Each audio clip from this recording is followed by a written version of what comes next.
thing to pop up. No. It's here. All right, we're live now. Too easy. Welcome back, listeners of all ages, shapes, sizes, and colors. This is Sports with a Lens. Episode 1 was a huge success. We thank you for the viewership and the followership, but as you should know, we only do nothing but grow and get more popularized and get better. So without further ado, we're going to get right into it. I'm going to introduce myself first. I'm Sam, but in this particular environment, I'm the scalpel. I cut real deep and real sharp and real accurately. That is all. To my left, I have the man behind it all, Mr. Lance Mickes, the man with the plan. You know, to my north, the man behind it all, the big dog, Mr. D Nix, Moto GPS expert, the skater, the Mr. Do It All, and break your heart in a heartbeat. And then to my right, the man of mystery. He comes and goes like the ghost, but he's effective. Mr. Fazo, the gamer, Mr. Do It All himself. And this is your podcast, Sports with a Lens. Without further ado, Mike, please. Mr. Lens Mick is the first topic. All right. I guess I'm doing topics, baby. I ain't know I was doing that, but here we go. Hey, yeah, I'm making topics, goddammit. All right. First topic, right, is NBA too early prediction, right? So we're gonna predict basically who y'all think going far in the playoffs, who y'all think gonna win it all. Again, too early predictions. Kind of, your dark horses, everything else. So you wanna go first? I'll let you go first. I don't think Boston's going back this year. They're not. I don't think they're going back this year. I think the East has caught up to them overall. I don't think that. I feel like this year is going to be like a lot of ego-ness, like a lot of Jason Tatum trying to prove that he's the guy, whatever type thing. And I'm a Boston fan, I am, but I just don't see them going back. I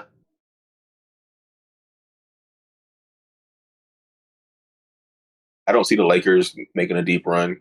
Me either. I like OKC. I know that's an easy pick. I like OKC. I think they'll run it back because they have continuity. The Mavericks will probably make a deep run. I think it's going to come down to the Mavs in OKC in the West, and it'll probably come down to. I'm gonna say Boston, but I'm saying Boston at the fact that they're going to get bounced out probably by I don't even know. Probably some surprise team. I know that it's going to be some surprise team that we didn't expect. Okay. In my personal opinion. Oh, okay. Faith, you're next.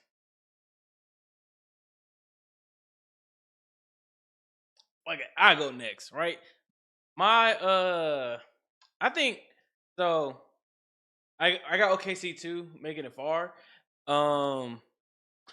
I'm not too sure about the Mavericks. I'm kind of waiting to see how this whole thing mesh with Klay Thompson. I know he's coming off the bench. I'm pretty sure.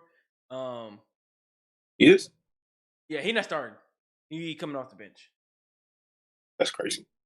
I feel like they would use him more like a Michael Porter Jr. type of role, just get in the corner and just shoot.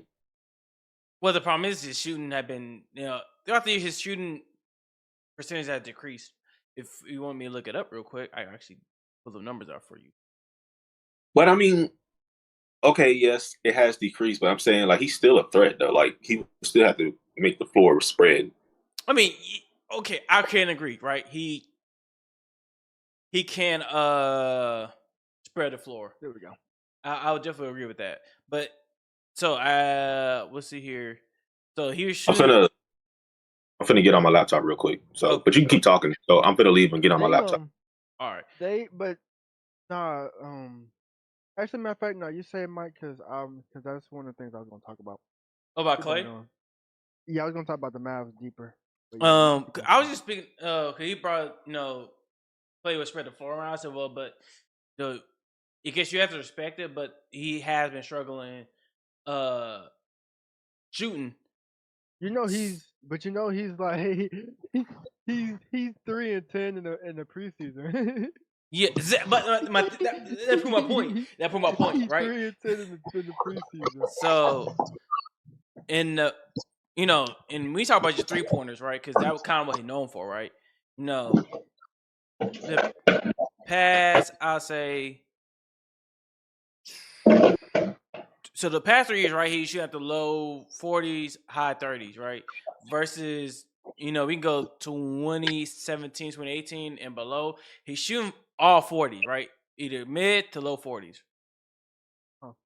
So just decrease from 2021 and the last season where he only shot for 38% from the at the three and only 43% overall. And he only averaged 17 points a game versus almost every other year during the height of his career, he was averaging at minimum 20. So he can't spread the floor around because, it's still somebody you have to respect. You can't just leave him butt naked open. But is this obviously not the Klay Thompson's role? I think, figure out how to get Klay Thompson, at least get a little remnants of what he had when he was at Golden State during the golden years. It would be the Mavericks' main goal, I think, as far as get the most uses out of him. Can y'all hear me? Yeah, I hear you. Okay.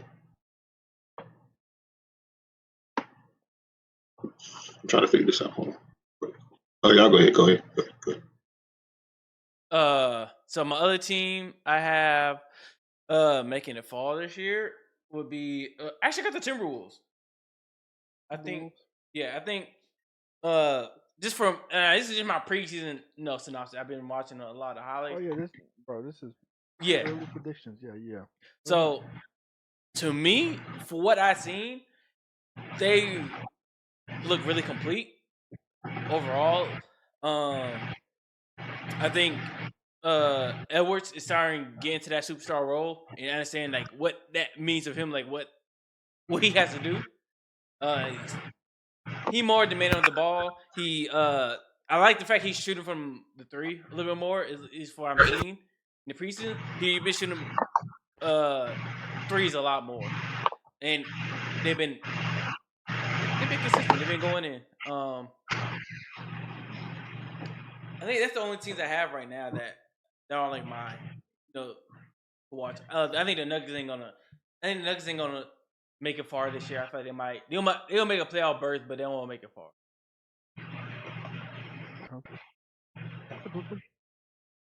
I would keep an eye on the Texas teams. I'll keep an eye on Dallas, San Antonio exclusively with Chris Paul, and I'll keep an eye on Houston second year with the head coach from Boston. I would keep an eye on New York, for obvious reasons. I'll keep an eye on Miami, and my dark horse take versus team. I think Bronny's going to be forced into the rookie MVP conversation or rookie of the year conversation, and I think LeBron or Bronny's will sustain an injury some point of the season for a substantial amount of time. And I would say the Bucks are going to underperform. I would say probably they'll be number 4 in the Eastern Conference. Okay. You know what? I surprised no one said anything about the Bucks because they actually him and Dame. I was going to. It's him and Dame, Antetokounmpo and Dame been actually playing really good together. I was going to be part of mine. Oh, okay. Well, Phaethon, you can go ahead and go. Well, my early prediction is. I'm sorry, this is a good piece of bread. The Heat. Okay. The Heat gonna be in the middle of the pack. That one. That one. Against the Pelicans. I think so. It was a close game. Yeah, they won. They're gonna be in the middle of the pack. They're they've been stagnant the past few seasons. Yeah, they got Jimmy Butler and all that, like, but they haven't really gained much. They haven't lost much. They've just pretty much been complacent. They just been fine with where they've been with their staff and their roster. Which I mean, I ain't mad at because regardless, it's still producing. The Knicks, of course, yeah, like Sam said, Knicks are the team to watch. A little ass. Yeah, go home. Yeah, obviously they're the team to watch. I hate their coach because how he how he does his minutes. His players gonna be tired. I don't think he gonna be what's his name gonna be okay. He gonna run out of him, bro. He gonna run out of juice real quick. Philly is going to be well, obviously they're going to do better than the Heat. They're going to be. I feel like if they stay healthy, we already see Paul George hurt, but if they actually stay healthy, they will be a contender. They will be a contender. Who else? The Bucks. I feel like they're digressing while even like the keep on going back to the Heat, but even the Heat is technically getting better because they're getting more chemistry. They're already chemistry not sound, but their chemistry is getting better and better. While the Bucks, I feel like they're digressing in a certain sense because who is really? I mean, they only have one big dynamic defensive piece. We already know who it is. Yeah, he can guard almost every position, but how the East is all set up now, they're all set up to beat them because that was their main focal. That was their main focal point. That was their main mission of having to get out the East because they had to go through the Bucks regardless. That being said, they're getting older. Yeah, they added Lillard. And Lillard got that chemistry. They're starting to build that chemistry and all that together. But if you look at the NBA, it's a regular thing now. All these teams, they have a good point guard. That's just a normal thing to have. Almost every team have a 1-2 punch. Exactly. Everybody has that dynamic of we got a 1-2. The Celtics, yeah, as D-Nick said, D-Nick probably said it perfectly. That ego of even Jason Tim going back to the Olympics. That ego going eat that team up because he's gonna try to like he said he's gonna try to prove something, and ultimately it's gonna hurt that team because Jaylen Brown was really the one that saved them in the playoff run in that championship. Jason Tatum was non-existent. It was Jaylen Brown. It was Jaylen Brown team at that point. Yeah. And Drew Holiday. Yep. Drew Holiday was like that. Drew that Holiday piece was that made everything work because when Drew Holiday was hitting, that was Drew Holiday was the JJ Barea of when the Mavs went to win the national champ. Yeah. He was just that quiet piece that did what he had to do. Okay, but moving on to the West, I still can't get behind Houston. I don't know, man. I just still can't get behind that team. They remind me of an earlier Hawks team. Yeah, they got that talent, they got the names and all that, but I don't know. They look like they just for show right now. Like The Spurs, when the Hawks first got Trae Young and stuff. Yeah. Okay, yeah. I know you're talking about it. All right. Yeah. Houston's best player is Jalen Green, right? Yeah, you can say that.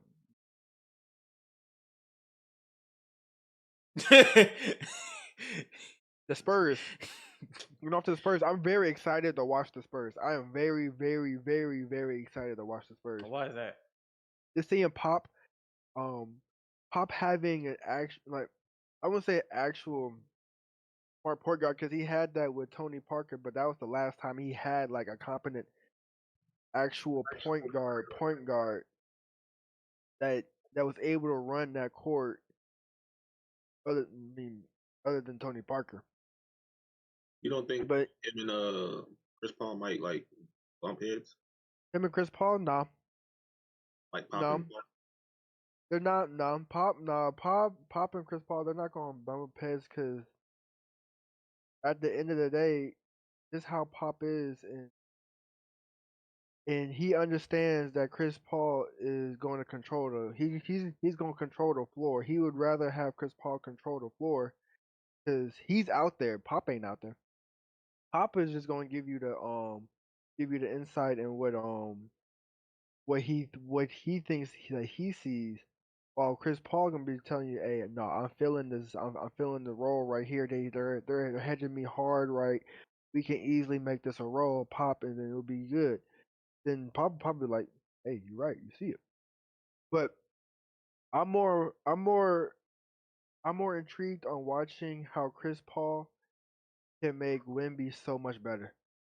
How Chris Paul can really craft him into what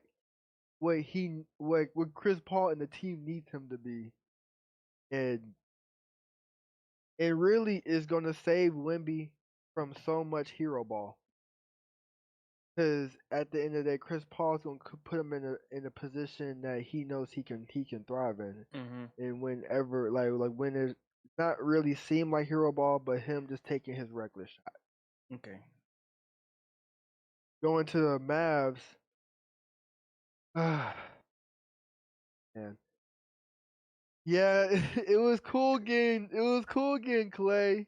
And yeah, we got another good wing, like three and D player out on the wing. But God, I really feel like we just really, I mean, we pretty much just replaced Tim Hardaway Jr. with another Tim Hardaway Jr. It's just a light skinned one. It's literally I just a happy light someone said skinned it. one. I be like they're gonna be Because playing the that's exact literally same. what it is. That's literally what it is. Because Tim Hardaway Jr. He was, as we all see, he was a streaky shooter. There's times that there was even a meme of him going around just going 0 for 10, just like your boy. People Klay put up 0-1 game. About Klay didn't put up no points. Literally, and then my boy Tim Hardaway Jr. He put up 0 himself in the playoff game too. Mm-hmm. But it's tough. It's tough. I like Lively, whatever his name is, the center. Lively. I fucking love him. Him, and goddamn him and Kyrie, and how Luka and how they're like getting, how Kyrie and Luka are getting him into like those great positions on how he needs to be, those easy lobs, the easy just float over the defense. It's making his development so much easier and so much faster, and just so much it just crafted him perfectly. They just getting his curves right. They just getting him right. So I have one question. Before I hop into the next subject, right? Where y'all think what's his name?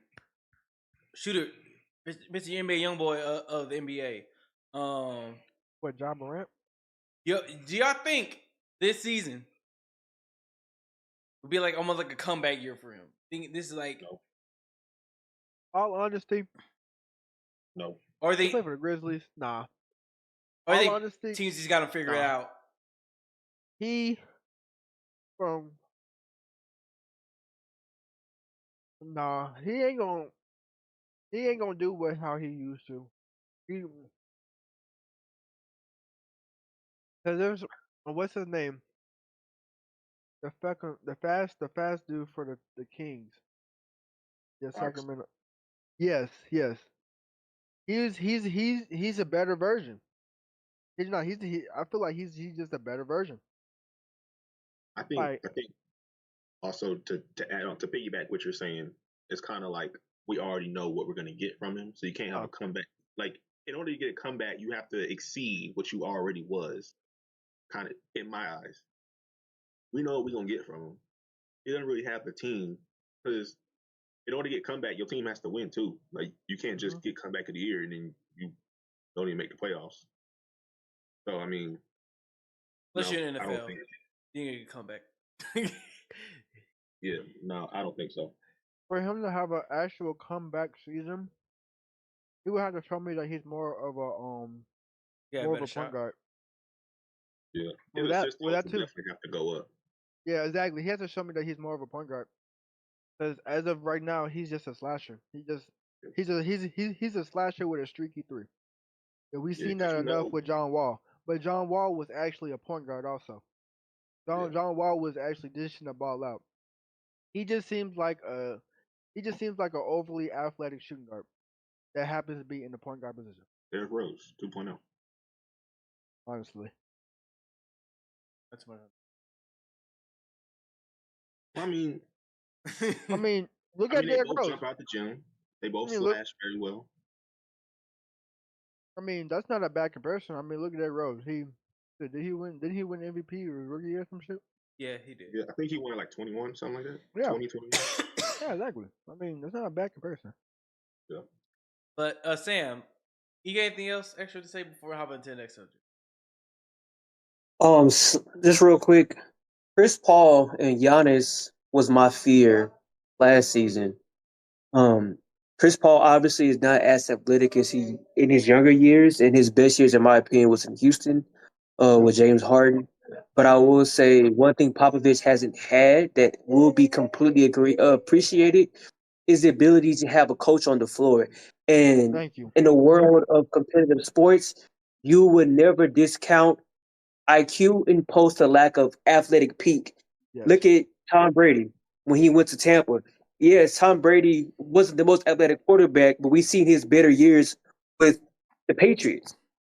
He gets there to Tampa, and Bruce Irvin saying, "Hey, what the fuck his name is?" Bruce is like, "Hey, you and the coordinator, y'all in the office, and I will handle the defense." And it turned to a Super Bowl the first time he got there. So Chris Paul, even though he's not the athlete that we want him to be in today's game with a faster pace, more athletic plays, you can't discredit his ability to put the team in situations to win, especially with his flopping ability, on all due respect, but his defensive prowess and his ability to set up the offense. Yep, exactly. So, That's Chris exactly Paul, why. in my opinion, That's exactly why Pop and him they're gonna mesh well. They're gonna mesh well. Yep.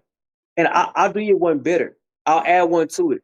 That's why Chris Paul and LeBron couldn't play together. I don't care what nobody says. Yep. You can have two generals on the floor, right? Yep. I'm supposed to be point. I'm not running shooting guard. You take your big 6'9", 6'11" ass back down Post to the up. forward position, and hey, you throw your hands in the air, and my bucket ass, you get the ball, right? And you get your big balling ass and damn in the paint and get ready. You know what I'm saying? Let me run this. And most importantly, Steph Curry and Chris Paul was not going to mesh either, because Steph's not going down to the 2, Klay's not going down to the 3, and Draymond is not going to have the ball out of his hand. We saw that with Kevin Durant. So this was his best option, was to go somewhere where his voice is the loudest behind Pop. That's that was like the smartest move the Spurs could do, because I think they still have they have other young talent than Wemby over there. And Chris Paul is a very, very experienced veteran and a very smart veteran. That's like having multiple. I mean, that's having multiple coaches. You have an extra coach pretty much, and that's like another mentor that those younger players definitely, definitely like the backup point guards for them to learn from. And be like, hey, like they can just simply just sitting down and watching film with Chris Paul is fucking huge. It's huge. He's breaking down from what he sees and then turning around of what Pop can bring, as in his mastermind of making these plays. It's gonna be crazy. It's gonna be really good. That's why I'm so excited. I'm so excited. Great conversation, y'all. Let's go hop into the next subject, because we got a lot to talk about today. All right, so we'll try to make these next two subjects kind of quick. First, we're gonna talk about Embiid. Basically, what the Tyler right? Embiid said he now play back-to-back back-to-back games again as the 76er. So, and it's a crazy title, right? Him saying that he'll never play again, play back-to-back again, right? The reason why he said that, right? And then you go down and read the actual article. He's basically saying his health had deteriorated to the point where him playing back-to-back games is not good for the longevity of his career. It's not beneficial. Yeah, I mean, since the man got in the league, I'm not even counting recovery days. I sat here and counted 100 injuries gotten. Most of them have been lower extremity, knee. Yep. Mm-hmm. What else? Ankle. Ankle, hip, vagina, calf, what? foot. Man, nah, never mind. I'm gonna keep my comments to myself. Oh Lord. His lady parts hurt it too at some point, but we gonna leave that one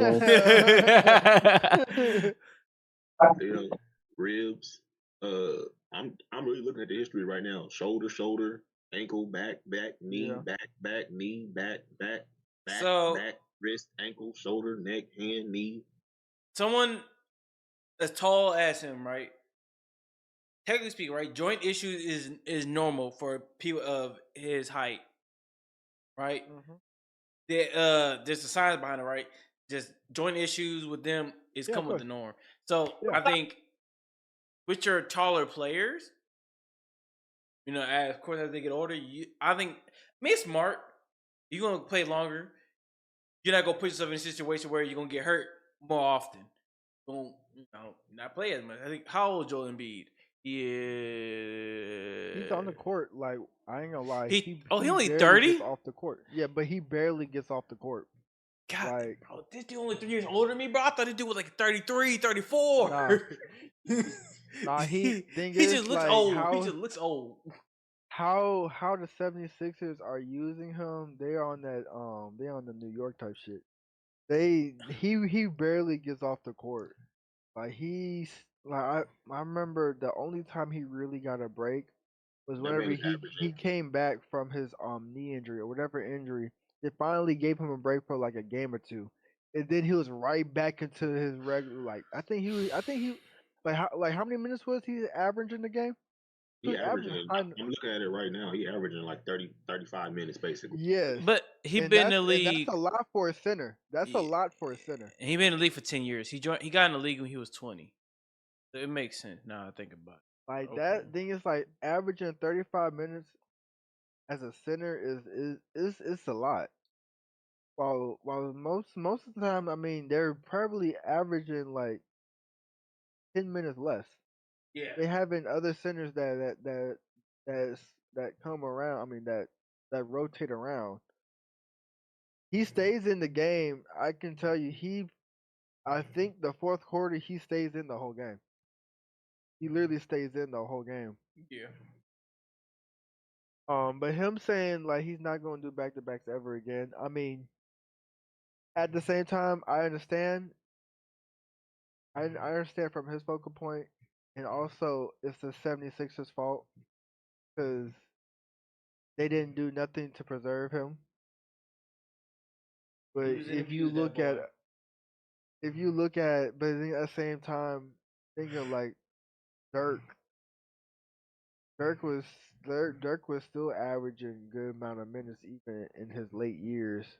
Except his last year. His last year, of course, he was on his way out anyway. He was just on his victory run. Yeah. No, he doing his victory lap. I'm just confused. Like, how much does he get paid? He get paid a lot, I believe. I'm sure. Too much. Right in front of. Crazy thing is, you say he get paid too much, but I used to hate Embiid. I actually used to hate Embiid, but if you really look at how that team is, even without him, they suck. That team sucks. So look, this is my point. Okay. You want to know what his salary is? He got 100. He got a 3-year check for $192 million. What? Basically 193. Close enough. Yeah, I he get got where it. you're Yeah. coming from as far as like, when you that tall and they're running him ragged. I get that. I get all that. But you Mhm. making all that money. Why? If I'm him, why? Just like if LeBron can do it year after year and spend all this money taking care of his body, I'm not comparing him to LeBron. I'm just saying as far as like taking care of his body wise.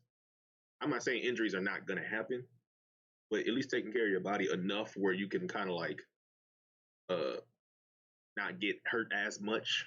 I guess you could say. I know, based off of his minutes and all that. I understand all that, but I don't. He, he's never been a guy that just comes off as if like he just spends all his money taking care of his body type of thing. Oh, hold on, let me look at it. Hold on, I'm looking at height and weight right now.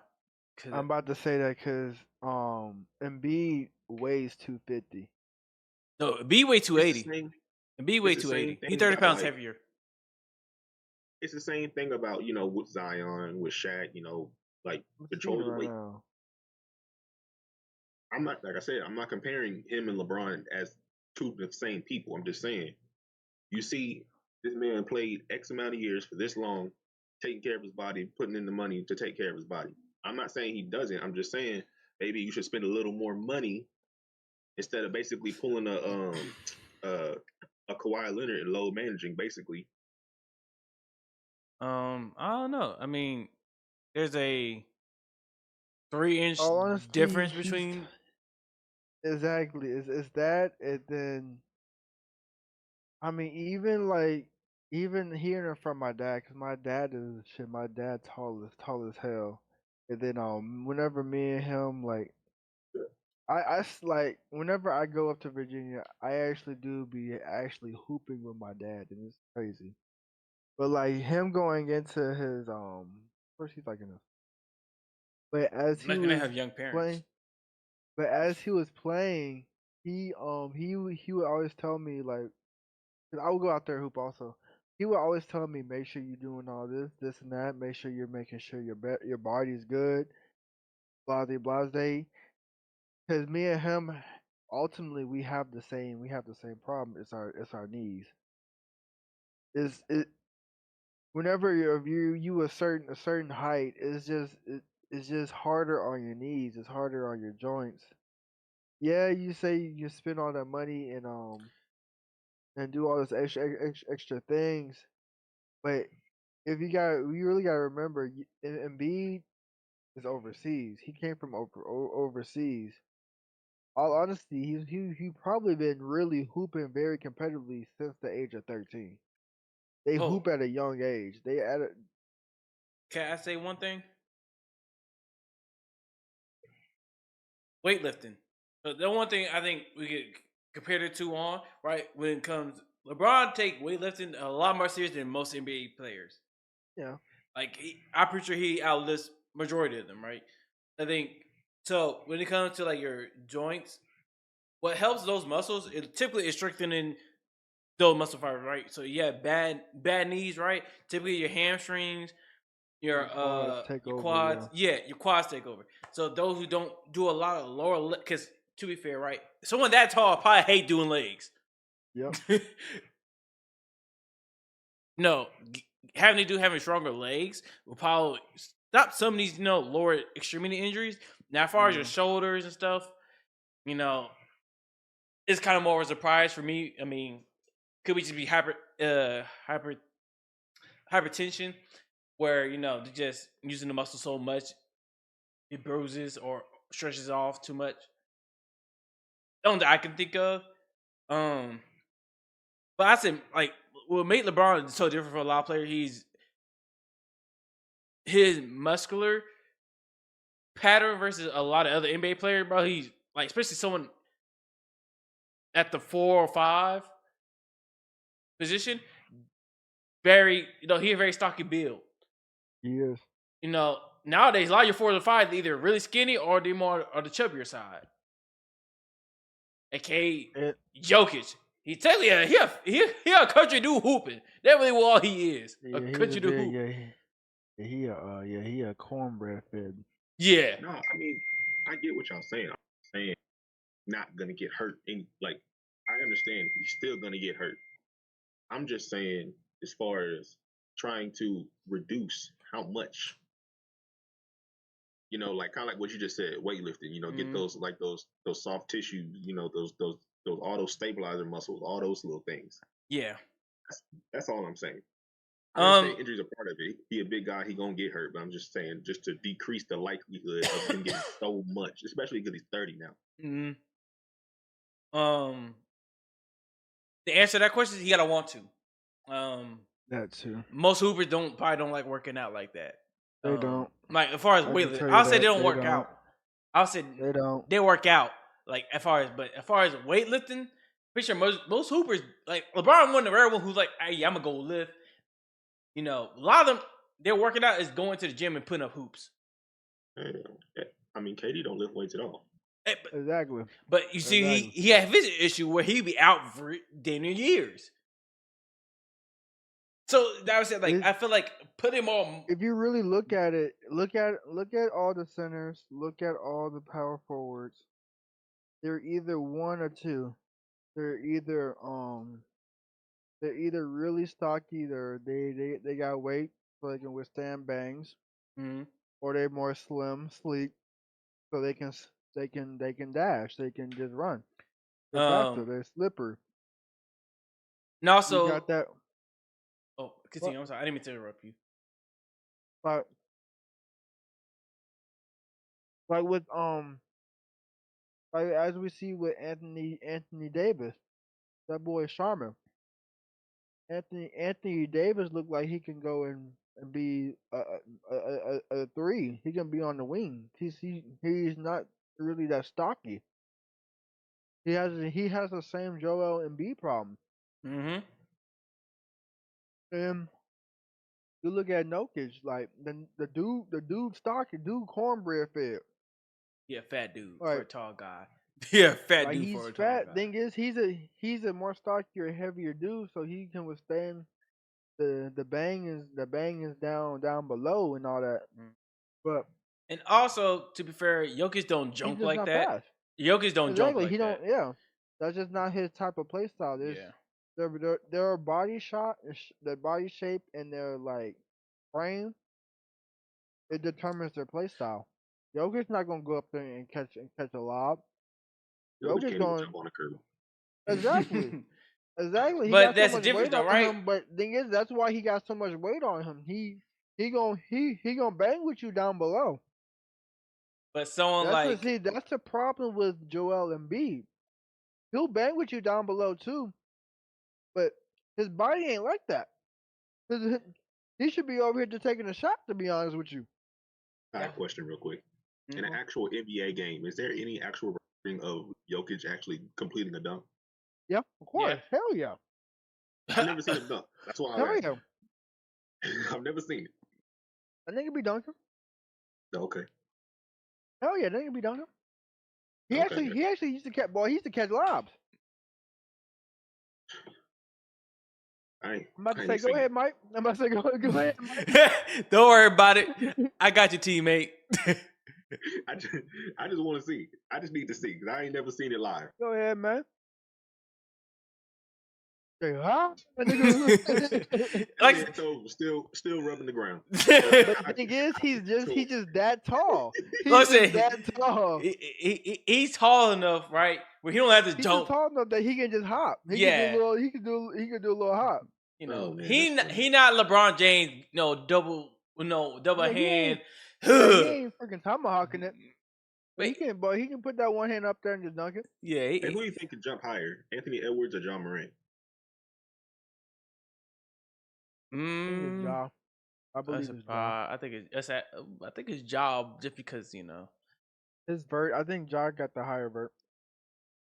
But we're gonna skip over that because we got so much to talk about. Faith, I'm gonna skip over the Bulls subject. We're gonna hop into you can. We're gonna hop into now and never game. Oh yeah. Faith, now and never. I'm gonna let you explain the game and Yes sir. Okay, we're playing now or never. Now or never. So pretty much, I'm gonna go ahead and list off I'm gonna just go say out a team name. You're gonna tell me you're gonna pretty much tell me now or never. Now, This is their time to actually win the championship. Never, they just never going to be able to do it. And these are just off the team's talent right now and projected for the next 2 years, 2 to 3 years. Okay. I say 2 to 3 years because anything past 3 years is way too far. So for clarification, we're basically saying, are they contenders or not? Yes, if they can win the championship right now with the squad and the 2 to 3 year potential that they got with that squad right now. Okay, that's a bit. All right, team number 1. Since we skipped over it, the Bulls. Never. Never, I believe it. With this squad, they never will. I go never. Yeah. I go never. I'm just a big fan of okay. Irving. So since we skipped over the topic, I'm just gonna say what the topic was. I'm gonna make it real quick, Mike. I'm gonna make it a good 30 seconds, then we're gonna keep on with the game. I'm gonna just explain it because I just said the Bulls. Mm-hmm. Okay, the topic was what was it? Bull wasting their talent player. Wasting their talent. Okay, cool. Boom. Lonzo been out for how many seasons? About 2 seasons. He is going to stank up the place. One is just easy. He hasn't been able to really ball. Yeah, he got Zach LaVine, but Zach LaVine and whoever Jokic, whatever his name is, Noviv, whatever, they're pretty much they're in the red with them. They can't get rid of them because their salaries are in the red with the whole team. For them to have a total breakdown, a total shutdown, rebuild, they can't give up their picks for them. I mean, to get rid of them, to trade them, all that. They're just in a bad state right now. They're pretty much waiting for the contracts to end. It's gonna suck being a Bulls fan. It's gonna really suck. The team nobody wants to go there neither. That too, and that too, and also you have Zach LaVine. I don't even know his name, but Novik, the center or whatever, and you got Lonzo taking up a lot of the freaking salary. Like no like complimentary piece wants to go there because shit ain't shit there. Yeah, you got the city, but ain't shit there to play with. But that was my quick rant. So now or never, Sam. All right. Is this just basketball strictly? Yes. All right. Now or never. Now or never is going to be the Bucks. All right. Only for one player. I gotta list obviously. the teams, man. We're talking about the Bulls. Oh man, the Bulls ain't gonna do shit. I don't know why we even had this conversation. The Bulls ain't gonna do shit. Bulls ain't. Listen, the Bulls were serious. If they were serious, then they would have snagged LeBron and CP3. They can't. Salary. Listen. This is hypothetical. If they were serious about winning a championship, they would have snagged LeBron and Wade during a little period of time before they formed the Heatles. Let's just keep it a book. The Bulls has not been serious for a long time. They make spurts. I'm not saying that they're not trying to win. They're just not serious about winning. That's not a priority, right? They're trying to get their franchise back. I'm gonna put it like this, and I hate to say it, but the Bulls is kind of where the Cowboys are, except the Cowboys have seen more success than the Bulls have, but they're kind of like on that, I want to stay relevant or I want to be at the top just enough to where my fans are not disappointed, but they're just bitching about what my team is not doing right now. Yeah. That's what the Bulls are trying to get back to. Yeah.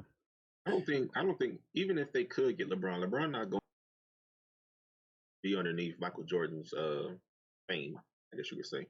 I mean, technically, if you want to be technical right now. Yeah, he's been going through it the moment he done 23 and they label him the next 15. So regardless of that, he's going to deal with it. I think the problem with LeBron was, and a lot of players is ego. And I don't knock it because I got a pretty big fucking ego myself. There's some things I just won't fucking do. Even though I should do it because it'll make my life easier. But I'm like, yo, fuck that. My pride, my ego won't let me. The Bulls got an issue. First of all, they got to get rid of the curse of Jerry Krause. Right, the previous GM that formed that dynasty back in the 90s, that hasn't been put to bed because when they finally honored him, the whole fucking stadium booed the fuck out of him. Like he didn't give them, the players that they came to know, You know what I'm saying? Like he wasn't in the middle of that shit. He might have been a piece of shit, but he made 6 championships happen to a fucking franchise that they deserve none of them. Let's just keep it a Yep. buck here. So they haven't forgiven the man that helped get that championship. Ain't no way in hell they're gonna sit here and just pop up and win one in this generation. It ain't happening. Yeah. And then on Alright. top of that, y'all had opportunity with Jimmy Butler and y'all fucked that up. So no. That's true. All right, next Here's team. the Next hope. team. Next team. Next team. All right, who is Next it? team is the Nuggets. Now they Now, can do it again. yeah, they They can. can do it again. Yeah, that core and God, listen, God feared that the Nuggets get petty and start collecting Infinity Stones and start swiping at other teams as, player that is not really being appreciated, but hey, I can kind of use you in my system. Mhm. Yeah, I ain't trying to deal with that shit. The Nuggets they can do it again. There's no threat to them, honestly, in the West. Like who else is gonna give them a fucking headache? No one wants to see Jokic. When the arrow gets hot, he's shooting. Then you got to deal with the fucking defensive core behind all that. Man, it's a fucking headache. Nuggets got that shit, bro. I don't think they're making it back to the finals. I think they'll make the playoffs. I say With there the now. with the 2 to 3 years of the potential right now, you think they're just gonna make the playoffs? I think they'll make Deep a run? deep run. Probably Deep Western run, Conference that's feasible. playoff. No, that's But very I don't think feasible. not in the next two years. No, So is it never for you? Listen, for the next 2 years, never yet. Yes. All right. Hold on, real quick. I'm surprised, and I hate to say this out loud because to me it's a nightmare. I'm surprised Klay didn't go to the Nuggets. That was where I thought he was gonna go. Like honestly, Klay's on the move. He's going to Denver. I don't think he was fit. at the same time, Michael because they Porter's got literally- I'm about to say they got Michael Porter Jr. already there, and he got the green light. Yeah. He If has he's the green coming, light. but if It's he's no coming off hope the for that. bench like Russ, if he's coming off the bench like Russ, I wouldn't put it past him because now you're asking me to do less. Like the expectations. Yeah, Also, they can't afford him. That is then they got they got that rookie. They drafted that one nice rookie.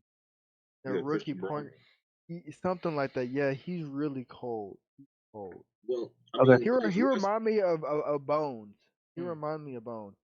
yeah, I mean, because they started fine. Everybody, I mean, outside of the rookie, 36 million, 35 million, 22 million, 51. Yeah, You can't afford nobody else, really. yeah. I mean, The- Russ only getting paid 3. Damn. Mhm. Oh, All right, so yeah, the Nuggets. I also say now because if they keep the same core and everything for another 3 years, they're going no, they can't do it no more.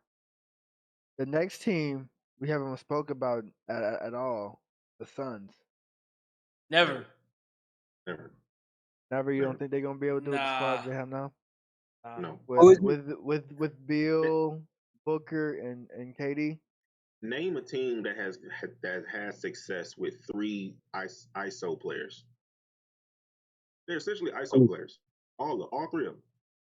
I understand Devin Booker's been playing a lot of point guard and all that, but no. You know what? The issue Really is those like 3 that. names, right? Only one of them play defense. That's what I'm saying. First of all, But the thing is, we can't even really fully put the defensive blame on the players because look what the Warriors did. I mean, true, but KD don't play defense. Klay played okay defense. So Stephen Curry was a liability. yes, but you also had a dude named Jeremiah Green, and they had a dude coming off the bench that actually was pretty well off defender. The Suns have defensive players also. the Suns is just the Brooklyn Nets and fucking Phoenix. Yeah. I say not gonna happen. I won't even say because they're 3 ISO players because they're 3 players of the same archetype that plays differently. You don't have 3 like what team has 3 shot makers or shot creators? What 3 team has 3 defensive anchors or paint? Like you don't have multiple of the same archetype and their starters. Listen. At most Let's be honest. you have 2. At most you have Right. 2. And Three even is then, overload. and even then, that's the stretch. Like if you flip it to football, you would have 6'3" receivers across the board, and they play in every last position. It does not work, right? Because you can't scheme everybody to score, and most importantly, unlike football, basketball, you got to actually play defense. So if you're going to get somebody that can clamp you down and you're getting pissed, you're going to start fouling Luka and making the team suffer because your inability to play both sides of the ball. So in my opinion, it's not going to work because you have strictly offense from your biggest stars and the defensive players don't match the offensive firepower. It's funny how you say Luka because I was gonna say the Mavericks next, but even still, I was on the Luka train all good last year. D Nix I wasn't. knows, Mike knows. I was telling y'all every single fucking stat I was saying, boy, can bring up to the fact that Luka was playing defense in the playoffs. Luka was locking up in the playoffs. Luka was playing the best defense of his fucking life. Luka can play defense. Luka can play defense. Luka was looking for too many calls instead of just playing. It was that too, and then finally at the end, he learned to shut the fuck up. He learned to shut the fuck up and keep on hooping, and that would really save the Mavs, to be honest with you. Because he would always bitch, and then he would be like, and then get back on boom, they defense. get in the three. Exactly, they get in the three on the other end. I'm gonna say Dallas now with the asterisk because we already know what Luka and Kyrie gonna give me. Yeah. PJ Washington was a major factor last year. He was a huge factor. A huge factor. So as long as he played like that again, and Luka don't be looking for no calls, you already know what you're gonna get from Kyrie. Really, everybody else just has to just maintain. Utilize big men a little bit more. They don't. Last year. No, we seen it with Lively. I said, but then utilize them last year like how I wanted to. They big man. No, the big man's was not the problem at all last year. I say no at all. Don't get to it. I say they're a problem. And then you can't even think you can't even say that they didn't utilize their big men because Gafford was literally he didn't miss a shot for like how many games straight. They were using their big men. Their big men were utilized to how they was supposed to correctly. It was the fucking Tim Hardaway Jr. shit that was pissing us off, and the shit that wasn't working, because we would literally he'd be wide open in the corner because you got freaking Kyrie having 4,000 eyes on him, driving down the lane, and then you guys still look at Luka and be like, "Hey, is you moving?" Oh, you ain't moving. Then boom, you got fucking Tim Hardaway Jr. smiling in the fucking corner, ain't doing shit. Like, bro, honestly. Hey, hold on. Breaking news: Tom Brady has been elected anonymous approval to be the owner of the Vegas Raiders. Yeah, that's like an hour ago. I didn't know that. Yeah, I didn't know that. That news to me, shit. I know that. My bad. I be having my ears to this. My bad. But yeah, Mavs. Yeah, now the Mavs are now. Yeah, I say now. That is somewhat kind of constructed the same way as Denver. To a certain extent, they just don't have a big name, big man. Yeah. But that pick and roll game that the Mavs have is fucking deadly as fuck. Deadly as shit. Because if you watching that pick, because they do it all the time with Gafford. If you crash down for that for the pick and roll, he's hitting the corner. Gafford is smart enough to catch the roll and kick it to the corner. He was smart enough. They just need that corner person. That's why they got three and D players just to sit in the corner, shut up, make the three, then turn around and play defense. That's literally all we needed. So, on that note, we're gonna hop into the next one, Phaethan. I didn't mean to cut you off. All right. No, you didn't cut me off. That was the end. Oh, okay, bet. Too easy. All right, we'll go to the NFL now, baby. Week 5 recap, baby. Week 5 recap, right? Week 5. Is it week 5? Like this is week 6. This is week 6, bro. Sure? We going to week 7. Week 6 recap. God damn it. Damn. My fault. Hey, Go ahead. Yeah, I'm Shoot. about to say, this is week 6, dog. look, brother, I'm gonna tell you this one thing. I don't give a fuck what you about to say. Look, I'm gonna just my start team that is right sucking, bro. now. All the weeks are going aside the one case. Why they all end up being nails? But yeah, week 6 recap, right? Cowboys struggled again, as we all know. Cowboys struggled again. Another whole game where it ended up as a blowout. Saints continue to struggle offensively and defensively. Haven't been able to figure out. Why you say your team first? Huh? He said your team first. Why you didn't say your team first? Why did you say your team first, Mike? Why didn't I? All Yeah. honesty, you should have said Dallas last so we can at least convert to another topic. But hey, I'm gonna just go ahead and be quiet. You the one. You the one Like, that's go speaking. ahead. Yeah, you the one speaking. Obviously. I was just talking about all 4 of our teams, right? You know what? Maybe you know what? You know what? You know what, Sam? Maybe we should really start taking over. Yeah. Look, It's Honestly, our we conversation. Yeah. Bro, look. I Think like. about it another Beat time. off of them. Let's just say how it is. They got the brakes beat off. I mean, they got the dusty brakes beat off of them. Like, I mean, the dust and everything. Y'all need another hurricane coming y'all way. That's the only way y'all winning. Oh man. Who? The Saints? Yeah. Yes. We didn't get the bricks beat off, bro. We put up a fight, 27? bro. Hey, I'm looking at it. Baker Mayfield threw for 325. No. That's a lot. Hold on. Let me speak now. Let me speak now. Let me speak. You only scored in the second quarter. Let me speak. Go. All right. But he kept it competitive in the first half. Tampa Bay, to be fair, figured out what we were doing on offense and shut that shit down, right? Obviously, everybody know our offensive line is fucking hurt. Go ahead. What did they Go off, figure out? Mike. There's nothing to figure out because y'all wasn't doing nothing on offense. We did. We scored. Hold on. Since you talking shit. All right, let's go to the game. Scored in the second quarter. Hold on. Saints. First quarter, nothing. Man, Third this quarter, man can't even nothing. spell Fourth quarter, Saints. nothing. 2 INTs, 1 Right. touchdown, 22 for 40. Shut the fuck up. Right? All right. Yes, you only scored. You scored all your points in the second quarter, right? But now when we figured, that's it. We kept it competitive in the first half, right?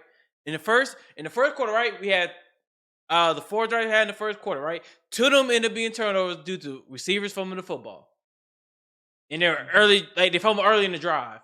So those drives never really got started, right? So I'm not surprised in the first quarter they didn't put up no points. I feel like those drives didn't end up as fumbles. We probably would have put up more than just 27 in the first half, to be honest. In the second half, what happened was they figured it out. Tampa Bay defense literally figured it out. They figured it out, right? They put pressure on Spencer Rattler, right? And also, to be fair, as a rookie quarterback, Spencer Rattler, you cannot be rolling out the pocket and running backwards, right? That is college, high school shit, bro. You don't do that in the NFL, bro. You work up, and you work your pocket, bro. You know, the issue Baker Mayfield had when he first got in the league, right? He could roll out to his left side of the pocket. Like, people knew, right? You rush Baker Mayfield, no matter what, he could run to his left side of the field. And that used to get him in so much trouble when he was playing for the Panthers and when he was playing for the Browns. There's always been an issue, right? It's something that I feel like as Spencer Rattler continues to play in this league, he'll figure it out. And I feel like he'll be the future of the Saints, right? I didn't even see that second. Player only rushed for 40 yards. Talk about he hurt. He playing hurt. And to be fair, right? We don't have, like I said last podcast about the Saints, we don't have a second running back. We still haven't yet to find a second guy who can take the load off of Kamara to where we can focus him running stretches and being a receiver. The golden years of Kamara where he was just literally, he ran stretches and he was a receiver. That would make him who Kamara is. He wasn't meant to be this 3-down back that we have now. Michael, I think you finally succeeded these Cowboy fans. No offense to Sam. How? What am I saying that's wrong? third down efficiency, 4 for 13. Okay. Y'all had the ball for a good amount of time. What did I say had to do with anything you're just talking about? Because all I'm hearing is you make. Okay.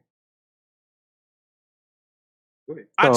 I told you we had a good first half. We had a good first half, and we couldn't do shit in the second. That's literally why I said you had a good quarter. That was it. Not a good half. A good half.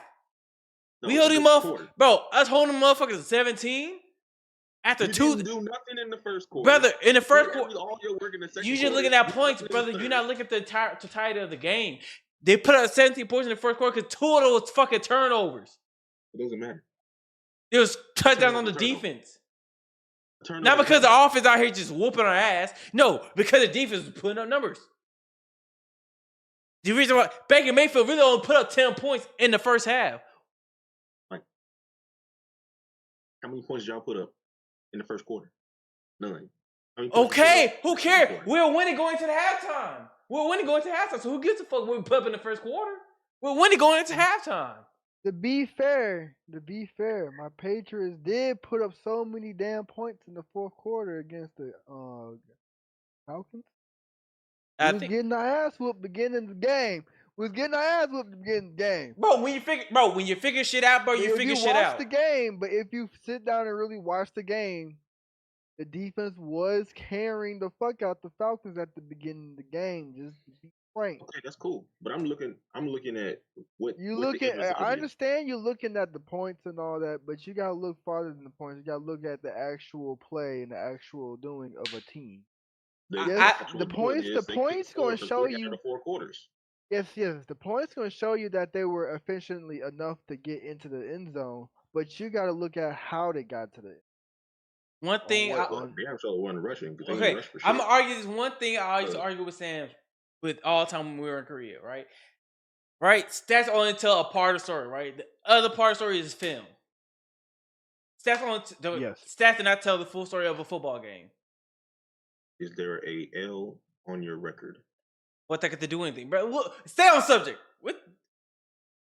I mean, shit. I am on subject. Drake made through for 243 yards, more than Stroud, but we still got our ass kicked. So to be honest, right? So now I can go to work in my area of expertise, right? Let's break down this game real quickly, right? Mike, you have to understand something about your team. Your team generated 3 turnovers. Y'all picked the ball off from Baker Mayfield 3 times compared to his 2 touchdown ratio that he had. So he was literally -1 performance-wise. The opportunities for y'all to capitalize on that was squandered because why? Your offensive line is hurt, which I give you. That's the reality of football. You're playing a rookie or a second year, backup. I give you that too. First year. So I give you that, right? I would discount some of the failures due to inexperience and due to injury, but that's on offense, right? Your defense still allowed 51 points. There was still points in the game that. For example, granted, Chris Olave has a concussion, but he fumbled the ball. Granted, there was a punt return for a touchdown. Y'all got beat on every phase of the game. It wasn't just offense and defense, but even special teams.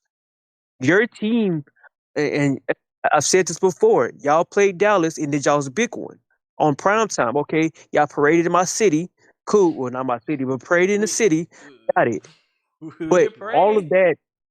But all of that turned into what down the line? It turned into more and more problems for your team. And now look at y'all on the losing end of what should have been a 4-2 is now a 2-4. This is what happened when you this is our problem right now. You're leaning so much on star power and not developing the backups behind the stars because you're only as strong as your reinforcements. One of the main and right now, weakest link. Yeah, and right now your reinforcements is either old, inexperienced, or they are not ready for the moment, which means they're not prepared. So y'all didn't lose this game because technically it's a shame to say that y'all scored 27 points and that was it. Y'all stopped scoring the ball after 27. So I don't know how they capped y'all out at 27 while they picked up 50-something points. That's for you to decipher. But, right, y'all got to be on all three phases. Y'all did not supply this team properly, in my opinion. But that's why I don't like Brandon Allen as a head coach, because he's not going to see it from a total standpoint. I can agree with you there. I don't like Dennis Allen either. I mean, I think Faith didn't know. There's two players or two people who got hired or get picked up by the Saints, and I didn't like it. And I expressed it the moment that was Dennis Allen and Derek Carr were the two people I said, why are they here? Derek Carr is not. Derek Carr is not your problem. Derek Carr is not your problem. Let's be honest here. I think. Go ahead. Derek Carr is definitely not the problem. I see it as another. I see it as a coaching problem. Definitely there. Whenever Sean Payton left and took his personnel, it left y'all fucked. It left y'all fucked because y'all only knew the Sean Payton way. And in all honesty, Sean Payton is pretty much whenever Sean Payton left. Of course, Drew Brees left before him, but he put all his money on Drew Brees. He didn't develop no other quarterback behind Drew Brees. No, he did not. Nope. I mean, so he put all his cards, all his money, because he knew ultimately, whenever Drew Brees left, he was leaving too. I mean, to be fair, that was your franchise quarterback for what? I think he's the same for what, like 10, 12 years? About 11 years. Yeah, I said he was there for a minute. And then if you look back, if you really look back, and then that's your big franchise player. And as I was always looking back at my team, Patriots, we tried to draft somebody behind Tom Brady. Yeah. We tried to develop somebody behind Tom Brady. But ultimately, I forgot who said who. I think Belichick wanted to keep him. But Belichick wanted to keep him because he knew. Belichick was smart enough to actually know, like, hey, I think Belichick wanted to be there for life, to be honest.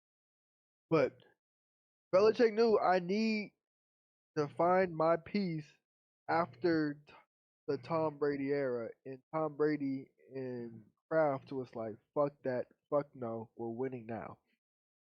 And ultimately, that's what's fucking us right now. That's what is fucking us right now. Okay, now you trying to find. Now we're doing what every other team doing. Yes. It was. We're praying and hoping the dude we draft. We're soul searching. We're soul searching right now, and we ain't finding no souls out here at all. You know, it's looking like this generation of dating.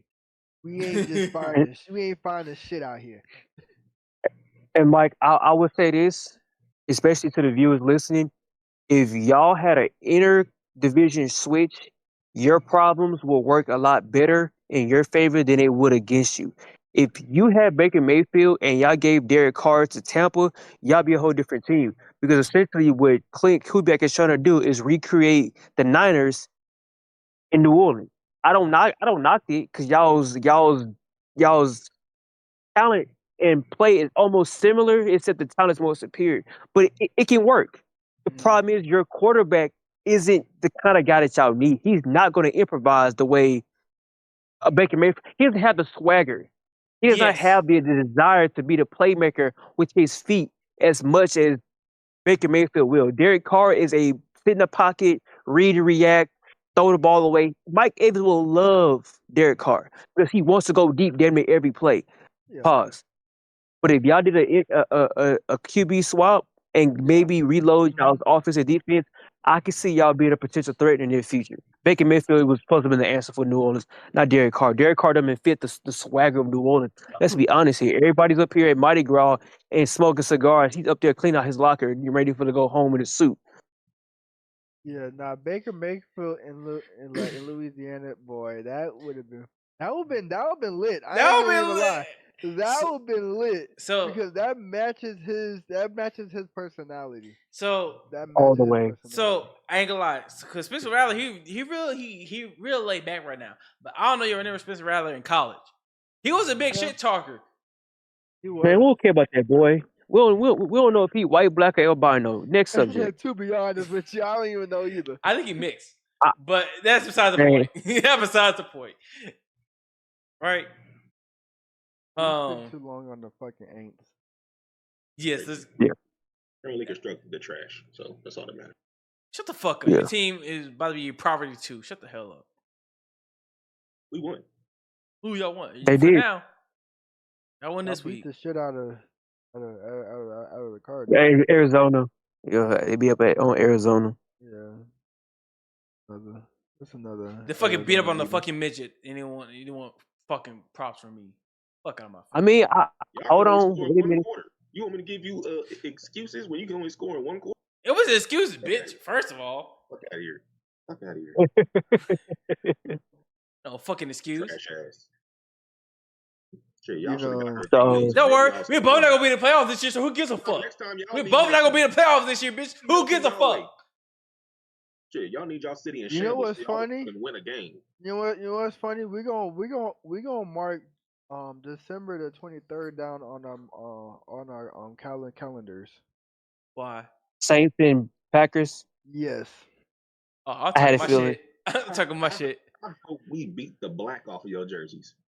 Who's at home? Who's that?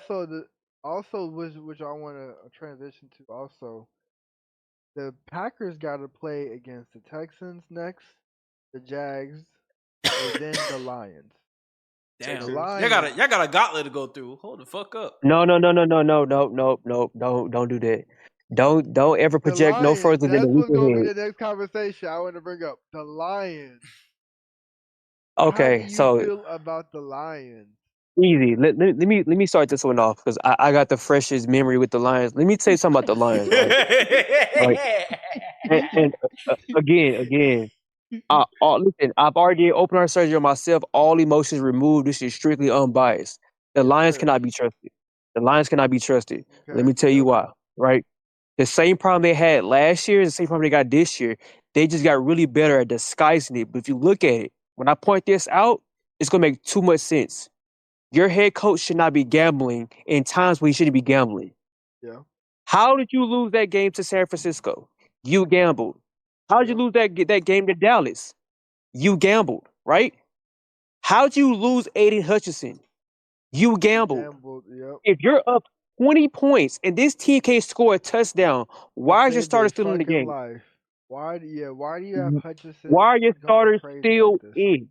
Yes. And now you lost him for the season. Your only pass rusher that was worth the damn is gone. So now your offensive Defensive line is player going of to the look very year. different. He was gonna be Right. defensive player of the year. He was. Well, now again, I have two former corners on this particular council will tell you every corner's wet dream is a good pass rush Yes. because it makes Hey, my I ain't life even know so full much corner. I easier. know this. Right, it makes my life so much easier to make plays because the ball's coming out at a gotta guard him very for about 3 seconds. That's it. And if the pass rush is even better, now the quarterback's trajectory of the ball is all fucked up. He's completely thrown off his rhythm. You just took away. Bad enough you have to find a opposite for Aiden. Now you got to find somebody to replace Aiden too. I don't trust the coach.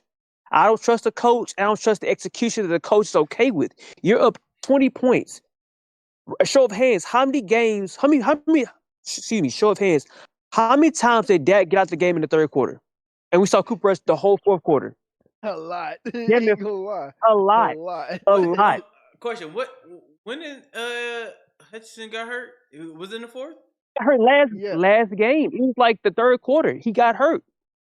It was about to the end of the third quarter, I believe. Oh yeah. Yeah. And that was whenever they was in a full stop and they was standing on business.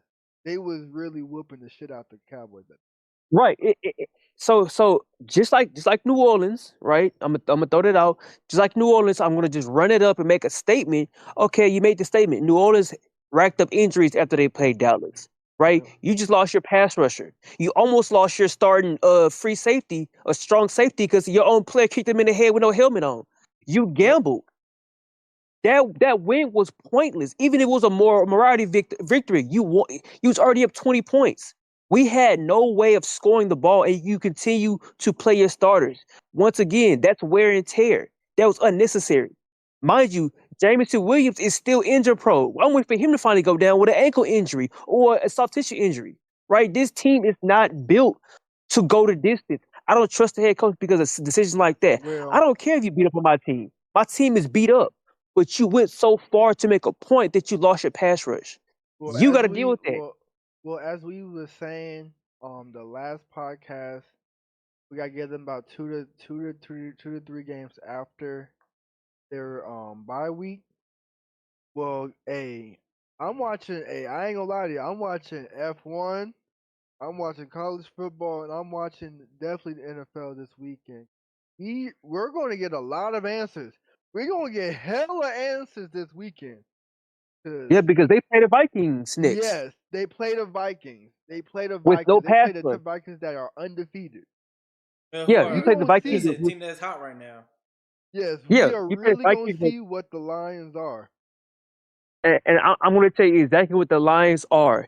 Everybody's favorite team that you just hope get it done, just not this season. The Lions can't be trusted. I don't trust the Lions. I don't trust Jared Goff. I'm not saying it because they beat my team again. All emotions removed. I look at the coach. You're a gambler. Sometimes you win, but like we all know, once you get addicted to that what if factor, you throw away logic. Logically, pull your starters. We got to go against the Vikings next. I need all you guys getting ready for this next game. Whoever ain't got reps, go get reps. I don't give a fuck. Instead, you got Raw and all your starters still playing, and you lost one. That's all it takes is to lose one. One key player, and your whole unit is fucked up. Ask me, right? Ask me. I know that for a fact. When we lose Tyron Smith every other season, my whole offensive line is in shambles. All right, Now we got to play differently. Hold on, Sam. Hold on, Sam. We're gonna talk about the Cowboys. We're Right. gonna talk about your boys. Right after Go ahead. this, literally right after this, we're gonna do this one last recap, and then we're gonna go into the next segment, which is, Bet. I think it's the boys. It should be the boys, It is and the then we boys. can do the Browns. Then we can do the Browns stuff later. Bet. Actually, Let me put my matter mask back on. of fact, we might as well just go into the Cowboys now because we can talk about the Browns and all this shit later. I was gonna say the Philadelphia Eagles and the Browns, the game. Now I don't know Okay. why or how that game was close because Cleveland Browns I know is why. literally taking the Browns shit right now. I know why, but we're gonna get into that after this. So, Yeah, you go ahead and talk about what do your y'all Cowboys. want to Matter know? of fact, my bad. We can talk about your Cowboys Okay. now. So, Yeah, Mike, what do you let's- want to know? Because I know you got a lot to say about this No, shit. I don't, because I mean, I ain't gonna lie, we had that conversation. Yeah, we already did, had the conversation. But the Cowboys and the Saints, we're kind of a little bit in the No, same we're boat. not. And I said No, a we're little not. bit. I said a little bit. A No, we're little not. bit. A little bit. No, A little bit. A no, little bit. A little said, bit. Go ahead. Boy, he said you in a John boat, he in a platoon boat. Go ahead, Mike. Hey, Mike, go ahead and do your thing before I go ahead and get to operating. So, do what you do. Because we both got an injury issue going on, right? For different reasons. Different reasons, obviously. Because, my due to the fact trying to run a fucking office that literally meant for young players and a young crew when we got a bunch of old heads on the squad. That's why everybody hurt on my team. But I think just a victim of circumstances and bad luck is the reason why a lot of the Cowboy players are hurt. Okay. That's the only way we're similar. That's it. That's why I say we're kind of in the same boat. Because we both have an injury issue going on right now. Okay. I actually have a serious question. Okay. Now, Sam, you being the Cowboys fan you are. And I am. Yes. Now, do you believe it is coaching or is it actual Dak and your players? You want a truthful answer? Yes. Before It's a frig. It's a frig. It's a combination of everything. Now, I'm going to say everything for a reason that I will disclose after you finish your point. Because I know you have a response to that. So I'm going to say everything for now. Okay. After that, I got a question for. Oh, go ahead, Mike. Oh, I got a question because it was you. I don't know if this is true or not, I saw this on a couple of social media platforms that Dak got fined for throwing interceptions. I don't know how truthful that That's not is, true. That's but false. I was like, I don't know how What? truthful that is. I want to ask you, 'cause you're more No, that's false. You okay. Okay. that's a CBA violation. You can't do that. That's not a good thing. You can be penalized for being uh overweight or out of shape, yes, but Yeah. performance penalty, no, that's false. Okay, People just making Okay. shit up at this point. okay. Okay. I just want to So. make sure. Okay. So. I guess yeah, the response. Are you saying it as in a collective unit? Okay. Yes, sir. So so I'm a piggyback off the little conversation we had the other day. Hmm. So as in for the coaching, do you believe is the OC wise, or is it McCarthy not being like a, f- a full staple, a full loud projecting voice in the locker room? And if you're Neither. talking, yeah, and if it's player wise, as in for the player wise part of it, is it really just is it really just Dak? Neither. None of those So are the correct answers. Hmm. so Uh, and elaborate, I can refer yeah, elaborate. to D Nix because, mind you, Mike McCarthy was his 10-year coach once upon a time, and I can pretty say that every Packer up until 2012 was rooting for Mike McCarthy all the way. Even with Aaron Rodgers throwing tantrums, they just wanted it fixed. They couldn't figure it out. Then eventually they chose one, but obviously, decisions are decisions, right? There's Yeah. one. And then two, can you name any other team that played in 2 days? What? Can you name any team that has played in 2 days? The Okay, team so that's played in 2 days. let me elaborate. When we Yeah. played the Steelers, the game got delayed all the way Oh. until 10 o'clock Eastern time. Mind you, the game is 3 hours long, so the game did not get finished until the next morning at 1 a.m. Oh yeah. Now, Yeah. now again, these are not excuses, but this is the reality. This team went through a very unique situation where they literally played one day going into the very next day and came home at 6 o'clock, 5 o'clock the same morning. Because mind you, with NFL players, unless you're overseas, you come right back the following. Once the game is over, you're on the plane, on the bus, on the way back On the home. way home. Yeah. This team had to come back literally in the dead of morning and then start the recovery and all that stuff going into this game. I'm not saying it's an excuse, but it's a factor. It's a factor to the actual reason that they underperform offensively. Fatigue. I saw a tight end and a receiver running to each other that damn near caused a pick. The only thing that will cause that type of miscue is either A, being distracted, or B, fatigued. You're going against a team that's constantly chipping you, constantly rushing, time passes, getting their hands on you. I mean, think about it. You know this more than like I do. If somebody's tired, you're not going to lean into them. Hmm. I mean, we see this, that's just common strategy. So I'm going to chalk it somewhat to fatigue being a part of that reason, but for execution. But if there's fatigue issues, and this is the only team that dealt with it, then I think the NFL needs to do a better job of flexing these games because you literally had a team play one night going into the following morning, and they came home 5 o'clock, So literally you just touching saying down that the the DFL Lions team. game should have been flexed? I feel like it should have been flexed. That's I feasible. 100%. No, I that's think one it, hundred That's percent feasible. feasible. No, that's one hundred I think percent it should have been feasible. I flexed. understand that. I Like, would say it should be flexed also. yeah, 'cause I think that should be like a Monday. If that was like if you switch I'm pretty sure nobody cared about the fucking the Jets Bills. That could have been swapped around, It could have right? been. Let's It was a be good game honest here, regardless, but it could have been. right? Because think about it. They played Sunday and came home. They played Sunday into Monday and came home Monday morning, and then on what let's say it skipped all of Monday, Tuesday, Wednesday, Thursday, Friday, Saturday, and then boom, you playing Detroit. The only team that dealt with that. That's only a Dallas problem. No one else has dealt with this. Add something So too. I contribute that to be the reason. Now go ahead. I No, want, no, go ahead, Denise. I wanted to add something too. Um, it's, the Cowboys aren't they're not constructed to Mike McCarthy's strength. As a Green Bay Packer fan, Mike Agreed. McCarthy wants to. If y'all had Derrick Henry, that would play to his strength. You want to just put it back in the eye, 2 out wide, 1 tight end, or whatever. Power football, basically.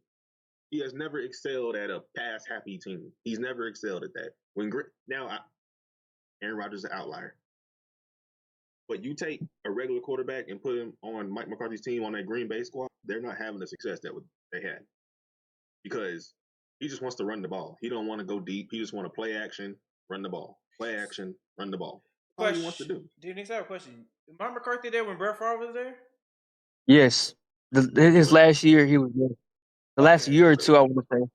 Okay. Because that's literally all he wants to do. He's not good at a spread offense. He's not good at an offense. Throw the ball 40, 50 times, not literally, but like he just wants to run the ball. That's all he wants to do. He is Dan Campbell, just less aggressive. That's all he wants to do. Agreed. Look at Eddie Lacy. We ran the hell out of his fat ass. Y'all sure the hell did. I don't even remember who the back was before him. But we Grant, what's his name? Grant, when we had Grant, ran the hell out of him. So yeah, y'all turn Montgomery into a fucking wide receiver. That's God. what I'm saying. Because he wasn't big enough. Because he wasn't big run enough. the damn ball. Like Donald Driver, Jordy Nelson, all the big plays came off of play action. Yep. Because all you want to do is run the damn ball. I ain't gonna lie, and then like the play action plays and all that stuff, it works out for that because that's what I'm saying. Yeah. The Cowboys ain't constructed that way. do in college. But and at then the same honestly, I think they thought bringing back Zeke was going to help that, but Zeke is out of his Zeke is out of his prime. Zeke sucks now. They shouldn't have let Zeke go to begin with.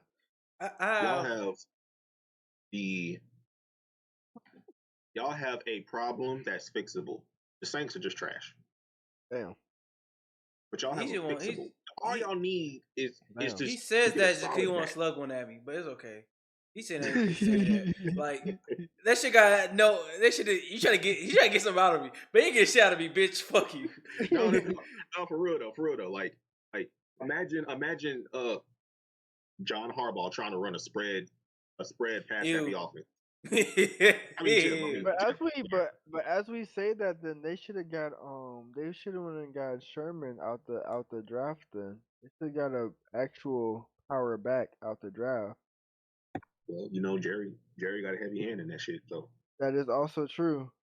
And Jerry, if you really look at Jerry, he wants the spectacular, the pizzazz looking to play.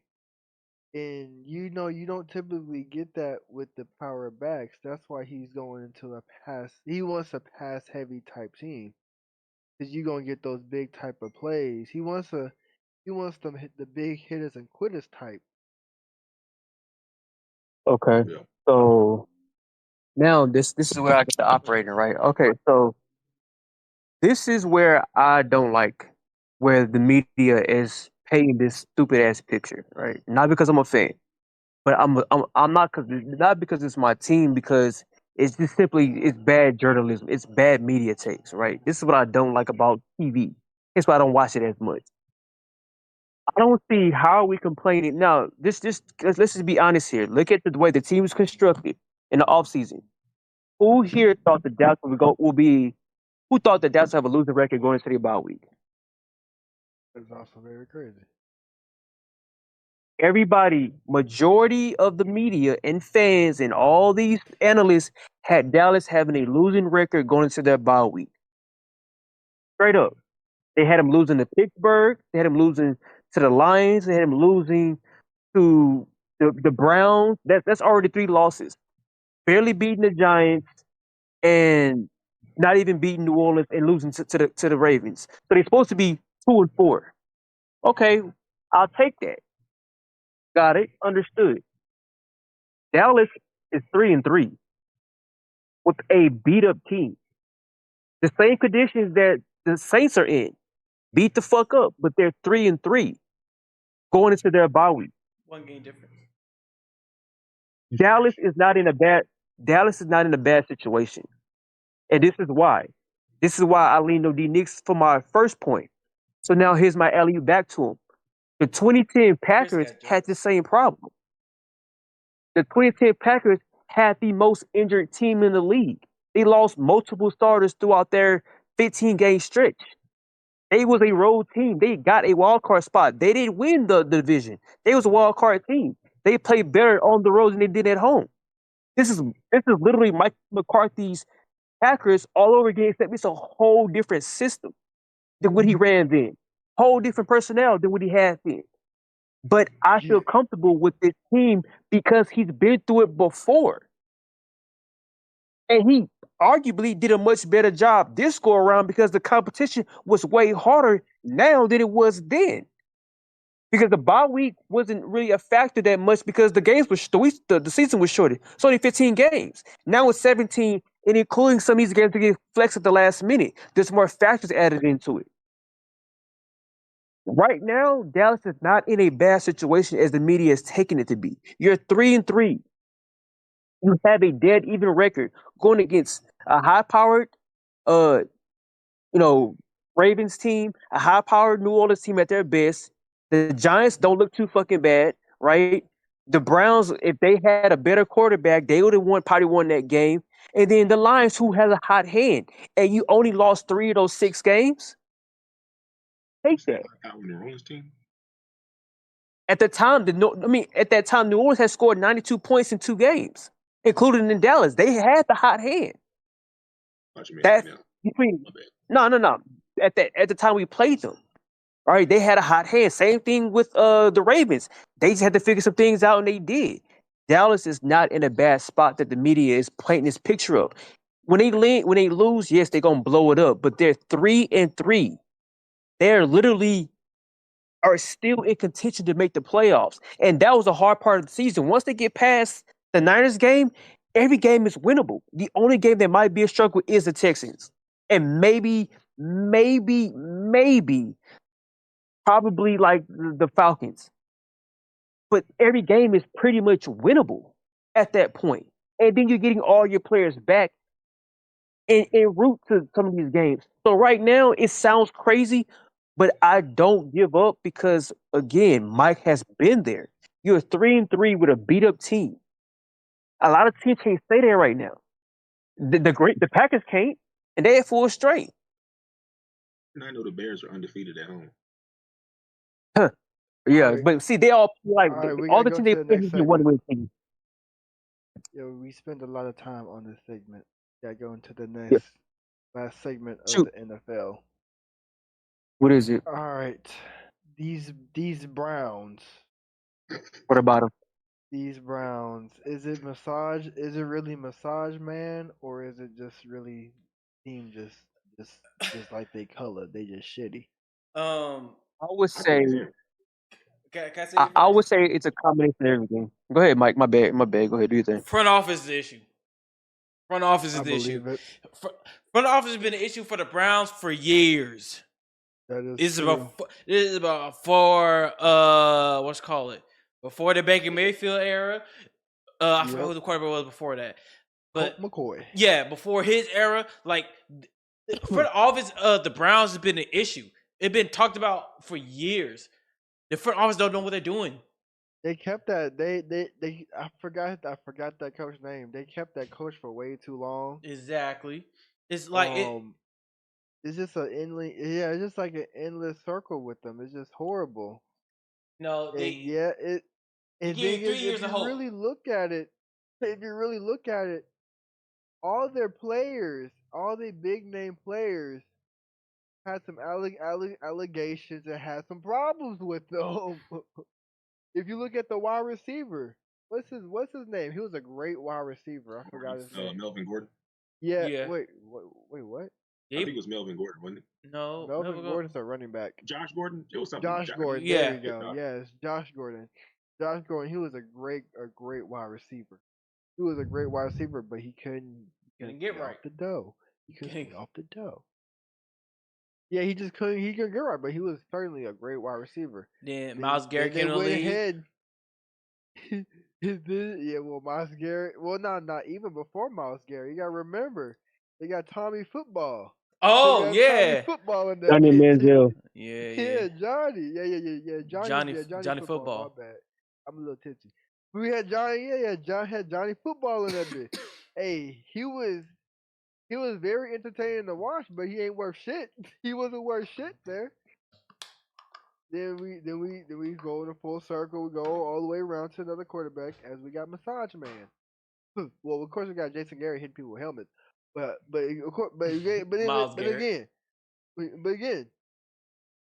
Again, we got goddamn Massage Man. Got Massage Man. Yeah, but Hey man, we can't hold that against that man. He was literally getting attacked by. bro, Demetri, you know why I say that. You know why I throw him out there. He came from a rival high school, and I'm holding that against him only because not only that he whooped their ass so bad they get this motherfucker caught 2 touchdowns against us. But that's besides the point. That's off subject. And they beat y'all ass literally. I watched while y'all got y'all ass whooped on that field. For real. Exactly. They got throwing punches and stomping. Bro, Big Tyler couldn't do shit against that nigga. He couldn't do shit against. Hey, but that's besides the subject. Yeah. But okay, I also what I wanted to say too, whenever I was making I think while I was typing the topics, I pushed send.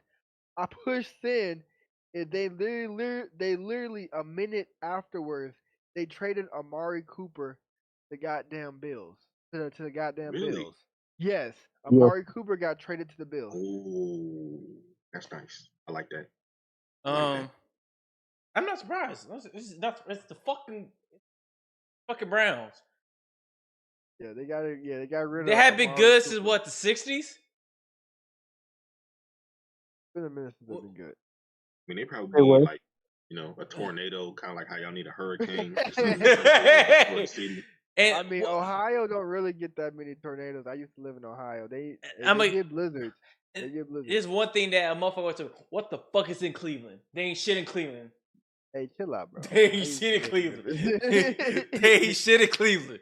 So that's also an issue. First of all, damn, you go to New Orleans, you might fuck around and wake up in the fucking Lake Erie. Who gives a fuck? At least there's shit to do. The problem in Cleveland ain't shit to do in Cleveland.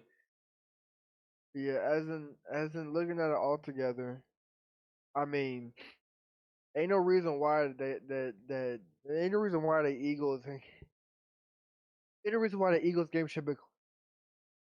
God, it should have been close. Thank you. Ain't no reason why, because Eagles really should have beat the shit out the Browns. Well, you can't say there's no reason. There's a reason, right? So my response to the Browns situation, right? It's a collective issue, right? I blame Cam Stefanski. I think he had that opportunities, back then to do something with that team and with nowhere. I really think that Deshaun is not in a good situation when it comes to the Browns, much like all quarterbacks. I think if he was somewhere else, let me not say that. If he was with certain teams, he would have an impact, right? Yeah. I would throw out a team like Seattle. Put him on Seattle. It's a whole different squad. Geno Smith is not it.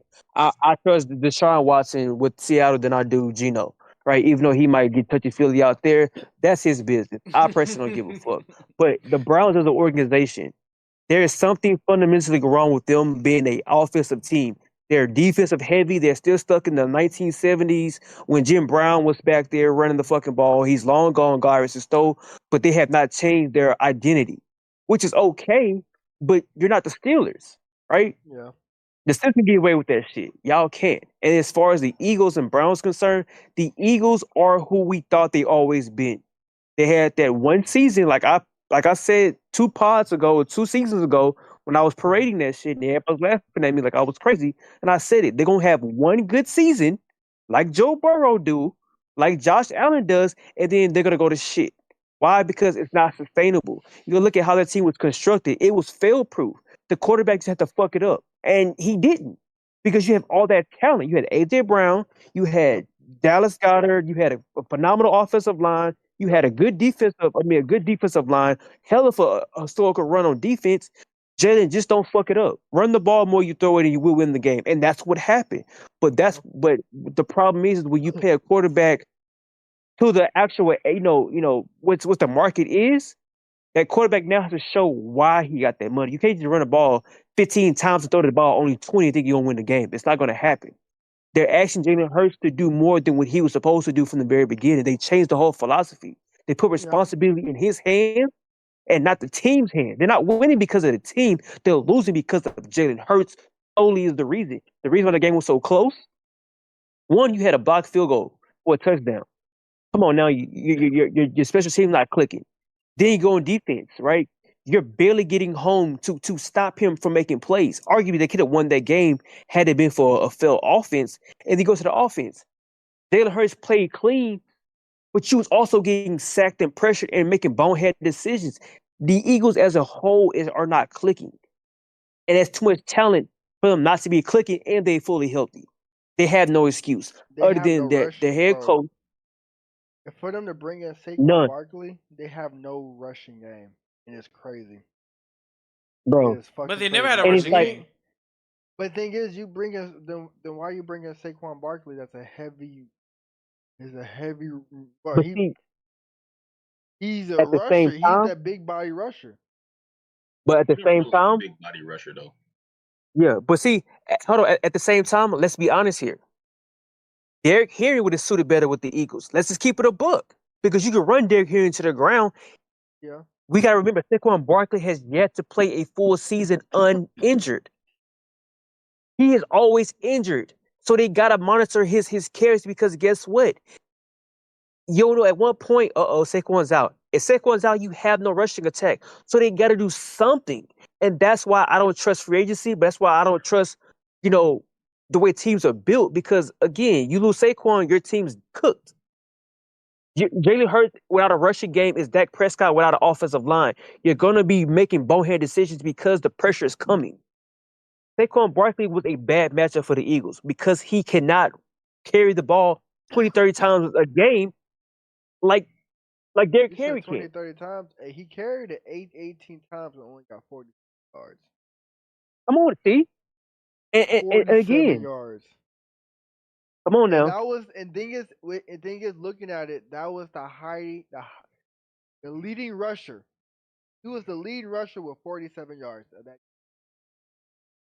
Come on now. Like, I'm bro, telling you, it's not sustainable. like, bro, you telling me Yeah. you can only get 47 yards? I'm wrong because when I made that same statement for Alvin Kamara, y'all was all up my ass telling me. Oh no, I was on your side because I said Alvin Kamara is better off as a receiving back, Yeah. like Christian McCaffrey is. Like the reason why he's But thing injured is, because they Mike would have was run him to saying the that ground. Too, to be honest with you, Mike was saying that too. Exactly. Mike was saying that too. That's exactly what Mike was saying. Mike was saying they need to bring they need to bring Kamara back as a stretch and a receiving or as a receiving running back because that's what he excelled in. That's what he known as Kamara as. That's quote unquote from what Mike said. That's Really, not quote what they unquote. have right now. So I'm paying you money, so run the ball. Thing is, you're paying him money to run the ball, but you're gonna get numbers like What we got? what I'm Saquon's doing. expecting. So me saying I expect him to at least rush for 95 yards in a game is asking too much. Yeah. I mean, but do you expect that out of Saquon Barkley too? So, Yeah. Yeah. Demetrius, I got one question to ask you, right? We Uh-oh. never when Alvin Kamara, right, was putting up crazy numbers, right? You know how many touches he was getting during those times? It doesn't matter. It does. Bro, oh my God, bro. I mean, but to piggyback off of what Mike is saying, he didn't have that many touches, but also if you look at it, he had Ingram behind him. Ingram got more was touches that than heavy Kamara. back.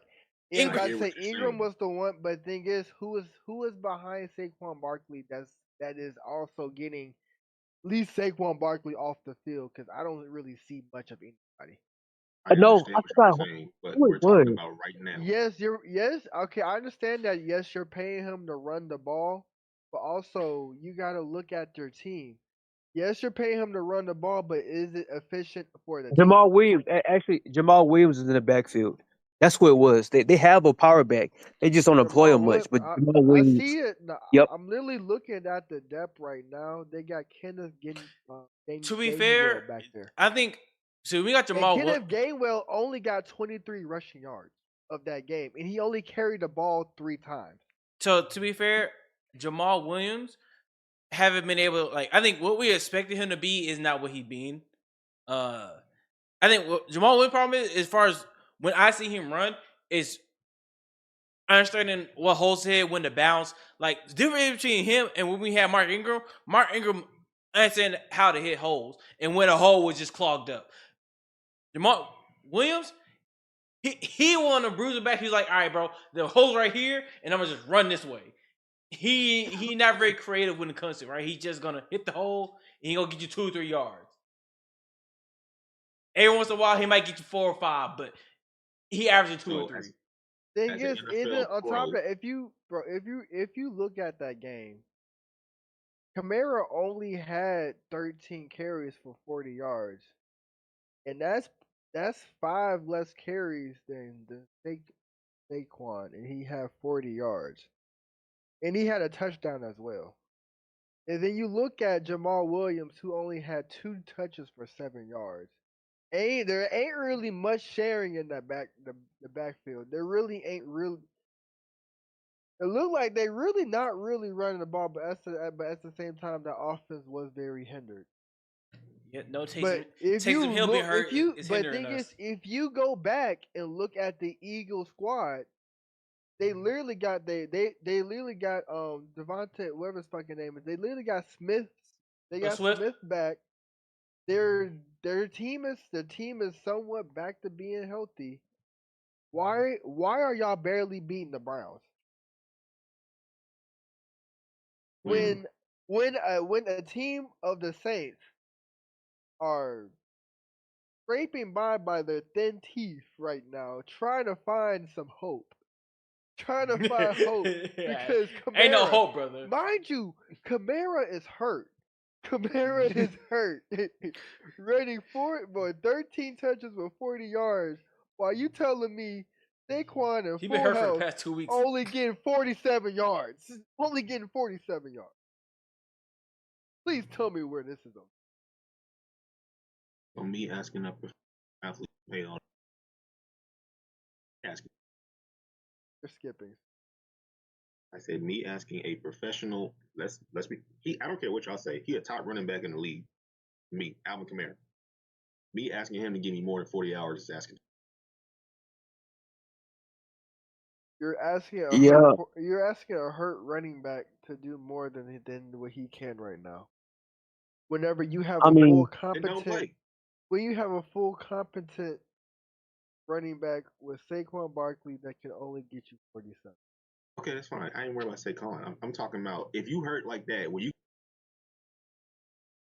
Yeah, if you hurt like that, why suit up in the first place? Money, baby. Money. Honestly, you ain't giving me nothing. Money. The crazy thing is, we don't even fully know what's in his contract because incentives, baby. Incentives. I'm about to say because as of previously he has been out. So in his contract he probably has to play a certain amount of games for him to get his certain amount of money of guaranteeing this. So him playing a game that he's like 70%. I mean, it is a personal problem. But you can only give me 40 yards. You have no. If I had a quarterback that could only 100 yards passing, and is Blake Bortles 10 for 30, you have no business being out there. I mean, Blake Bortles out there doing that. He made it out to AFC. Bortles was out there with goddamn Jacksonville in the goddamn playoffs doing that shit. Bro had a less than 100 passing yards winning games in the playoffs. Now remember that. Please let that sink in your head. He was throwing about 94 yards, winning games in the playoffs. Winning games. What I'm saying is, you are a top tier running back, and me asking you more than 40 yards. If you hurt, just sit down. I'd rather you sit down and you give me 40 yards. I can live with my backup back giving 40 yards. I expect that out of You're not even getting that out the backup. Boy, you barely get, but you're not even getting 7. Boy, you're not even getting 10 yards out your backup. Well, y'all just said y'all wasn't giving him the ball. They both barely got the ball. Thing is, Rattler had more runs than Rattler had about 7. No, Rattler had more runs than the backup running back. But that's what I'm saying though. If they're not giving him the ball because they know he's hurt, so that's hindering the offense. So he's saying, okay, so he's basically saying, why don't he just sit? Well, that going back to my thing as we're going to circle all back around is the incentives of his contract. Incentives, right? Money. What do you only rush for 40 yards? But thing is, I'm playing the game, right? I play the game, right? That's all that matters. A certain amount of games. He can argue the fact, hey, I was in that game, correct? I technically hit that milestone. If that's the case, don't let him be the featured back. Let what's the name get most of the carries. Okay, so that's a coaching. That's coaching. That's going into another problem. Yeah, but I say that turns into another problem then. Yeah, I will argue again. This goes back. I'm gonna say this is a Jerry Jones problem because we introduced the salary cap to the league, but then with the salary cap came the rise of the CBA, the collective bargaining agreement. That's another like when I tell people I'm gonna really dive into like all the aspects to the NFL. This is one of those things that we don't talk about. There's another element to this shit that goes to suiting up. The CBA, those contracts that's disputed and agreed upon between separate parties, the CBA is gonna hold both parties accountable for that. So if they're gonna say, hey, we'll give you $1 million if you play out of 18 games, you suit up for 17 and you rush for this many yards, that's gonna include into your total payout, right? Granted, not every running back is guaranteed money, but I can more than sure that in his contract, and like a lot of running backs, there's an injury clause. Because if he's not able to play a certain amount of snaps, I could release you. Yep. Right? Or not pay you that money.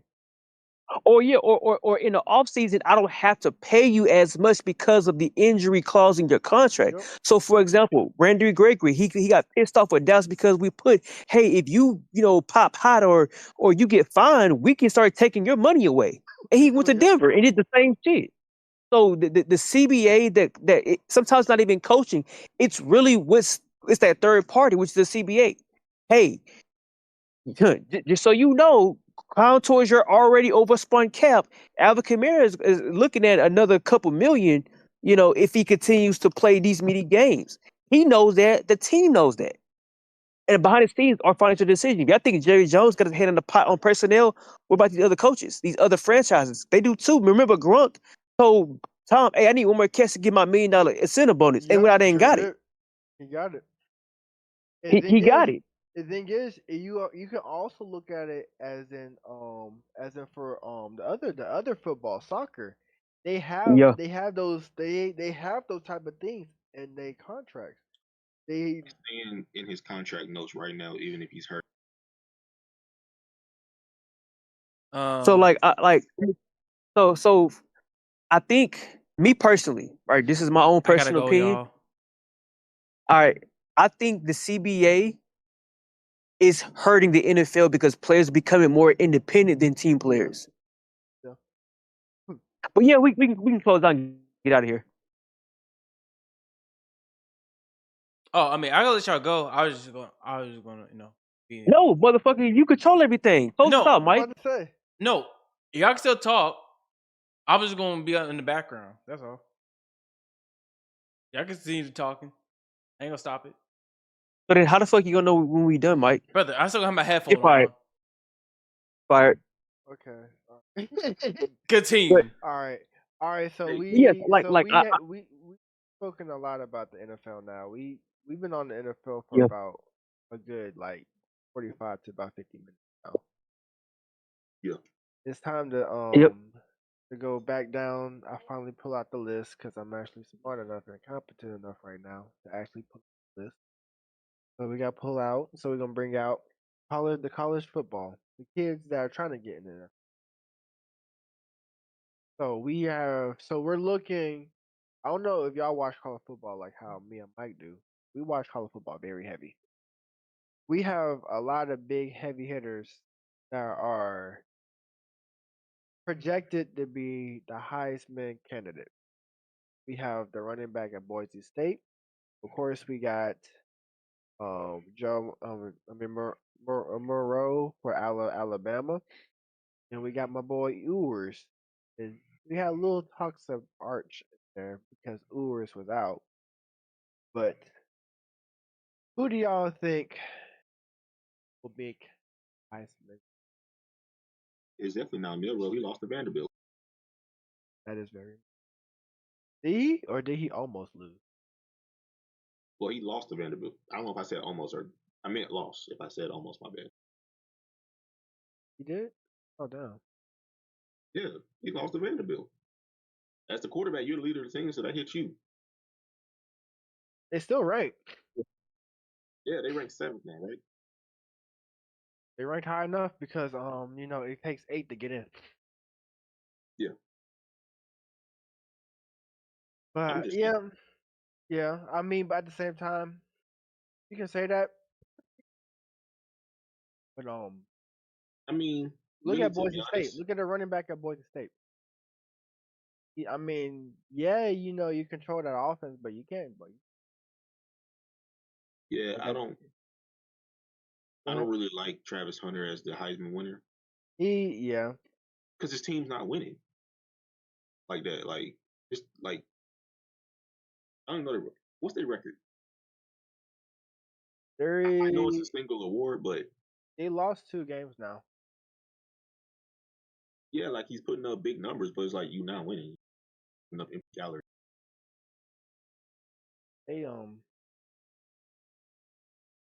I don't. The thing is, there's a reason why I didn't say Travis Hunter, because for you to be a Heisman candidate, for you to be the Heisman winner, you have to have the ability to 100% change the game like no other can. Yeah. Yes, he is very much dynamic on both sides of the ball, but they're they're not doing anything else with it. They're nothing. They're still barely scraping by. The offense still looks sad. That defense is poor still. So what are you really doing? What are you really doing?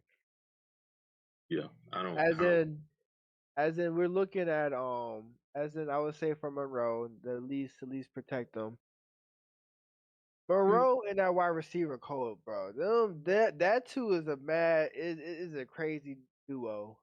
Yeah, Ryan Whenever Williams, right? That's his name. yeah, something Williams, bro, them two right there is fucking dangerous. They're really dangerous. Even Moreau getting a chance on offense is really destined for disaster for the other team. 'Cause he can get the job done. That the problem with Alabama is Nick Saban's not there no more. Yeah, They're pretty much. not they're not disciplined. They're not disciplined. They're not a Nick Saban disciplined team because they got the talent. They got the talent. Really, if they had a coach that was far more stricter and tough on that team to be disciplined, oh man, they'll be ranked up there with all the others. They'll be ranked up there with Texas and all them. For sure. I don't. I can't say that they're better than Texas. They're not. And me as a Texas fan, I'm gonna sound biased, but this is hey, it's tough. You try to be Texas, it's gonna be tough. I say the only Now, this is me saying this unbiasedly. The only test that we really, as Texas fans, only test that I really want to see, and I really cannot wait to see, is this Georgia game. I want to see how we go against Georgia because we went against Michigan and that shit wasn't shit at all. It was a cakewalk, and then we see how Michigan is now. They suck. This Georgia team this Georgia team is real. This is a real viable. This is a real contender. This is a real threat against us. So y'all got Georgia next. That's gonna be a game. Y'all gonna beat Florida. Yeah. Y'all gonna beat my Florida Oh Gators. yeah. Oh yeah. Kentucky could be a surprising team. It At could. the same, I wouldn't sleep on them.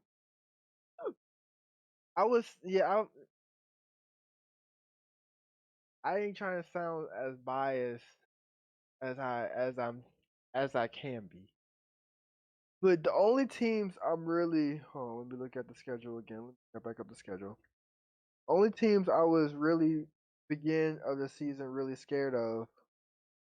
I was before its season fully started, I was scared of Michigan, Oklahoma, just the fact of our rivalry, Georgia, and Texas A&M. But I'm And saying, like, looking at all these other teams, all honesty, I'm still scared. I'm still scared of Georgia. I'm very scared of Vanderbilt, to be honest with you. Vanderbilt, Vanderbilt. I'm scared of Vanderbilt because we all know why. I'm scared of Vanderbilt, and I'm still scared, somewhat scared of Texas, Kentucky. That sounds all nice and sounds all good. But I just can't. I can't. I'm just saying. I 'Cause can't. I just can't get behind it. Cause I mean they got stomped on by Georgia. Yeah, they beat old Miss. Like I'm just saying, it's been a lot of upsets lately. if we okay, so I believe doesn't Ole Miss play? I believe Ole Miss plays who they play? Doesn't they play LSU next? Yes, they do play LSU. Wait, no, they lost to LSU. They lost to LSU and they barely lost to LSU. How are y'all second in the SEC? Because Texas A&M played more games. Oh, Literally, they 5-0. We're 4-0. okay. I was like, that don't really make sense. Yeah, yeah, they're 5-0. We're 4-0. Yeah. Well, I said they 5-0. They're 3-0. We're 2-0. They played more SEC games than we have. That's the only reason why. But Yeah. But yeah, I Ole Miss. I can't because if you're looking at the schedule, the only competition that they had was against. Well, they lost to Kentucky by 3 points. They beat the shit out of fucking South Carolina, and they barely lost to LSU. So coming back around to Kentucky, I also can't because they got they got the brakes beat out of them by South Carolina. That Ole Miss beat the shit out of, and then they got beat the hell out of by Georgia. yeah, And they of course they lost to Vanderbilt. That's why I'm scared. That's the only team I'm scared about. Vanderbilt. Vanderbilt's the vet. If anything, Vanderbilt is the goddamn dark horse right now. Because Vanderbilt is really scary. I'm seriously scared of Vanderbilt. I never thought I would say this. I'm scared of Vanderbilt. They beat my Georgia Tech boys. I'm from Virginia. They beat my Georgia Tech boys, and they beat Alabama. Then they turned around and beat Kentucky. I'm scared, little kid. I'm okay. I'm a little bit. I am shaking in my boots a little. y'all But they realize did lose to Georgia State. you realize the Texas and Texas A&M game tickets are low as $500. Oh, you thought that was bro? Did you not see the regular rivalry game tickets? Mm-mm. The Texas side was the lowest ticket was $600. Jesus Well, Christ. yes. So of Anyway, course I mean I expected Texas game to be that expensive. Shit, there's no Texas team. yeah. But SEC still a powerhouse to you? Looking at it, uh, them them bringing Oklahoma and Texas in, yes. More or the so that they find that the more the so that I feel like they gambled on bringing Oklahoma and Texas in because they were taking they was what conference were they in? They were in the Big 10 or Big Big 12. 12. Yeah, they were in the Big 12. Those were the teams that were taking over the Big 12. Those were the teams that were on top of the Big 12 Yeah. countless of years.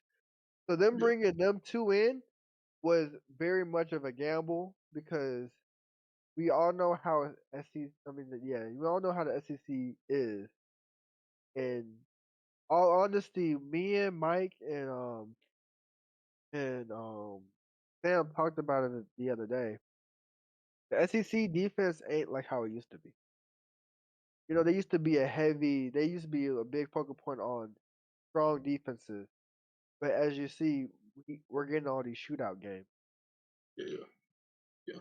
So For sure. as of right now, they're only the powerhouse because of what the teams. Well, they're only the powerhouse of all the conferences because the manpower that they got in that conference. All honesty, I think because their only competition is Big Ten, really. in Big Ten got Ohio State, they got Oregon and Michigan. Michigan, but I don't even say Michigan anymore because Michigan getting Yeah. stomped on. Yeah. Um, all honest, that's like really the biggest one, and those two teams carrying the Big Ten right now. Yeah. I don't see nobody that's really threatening in the ACC.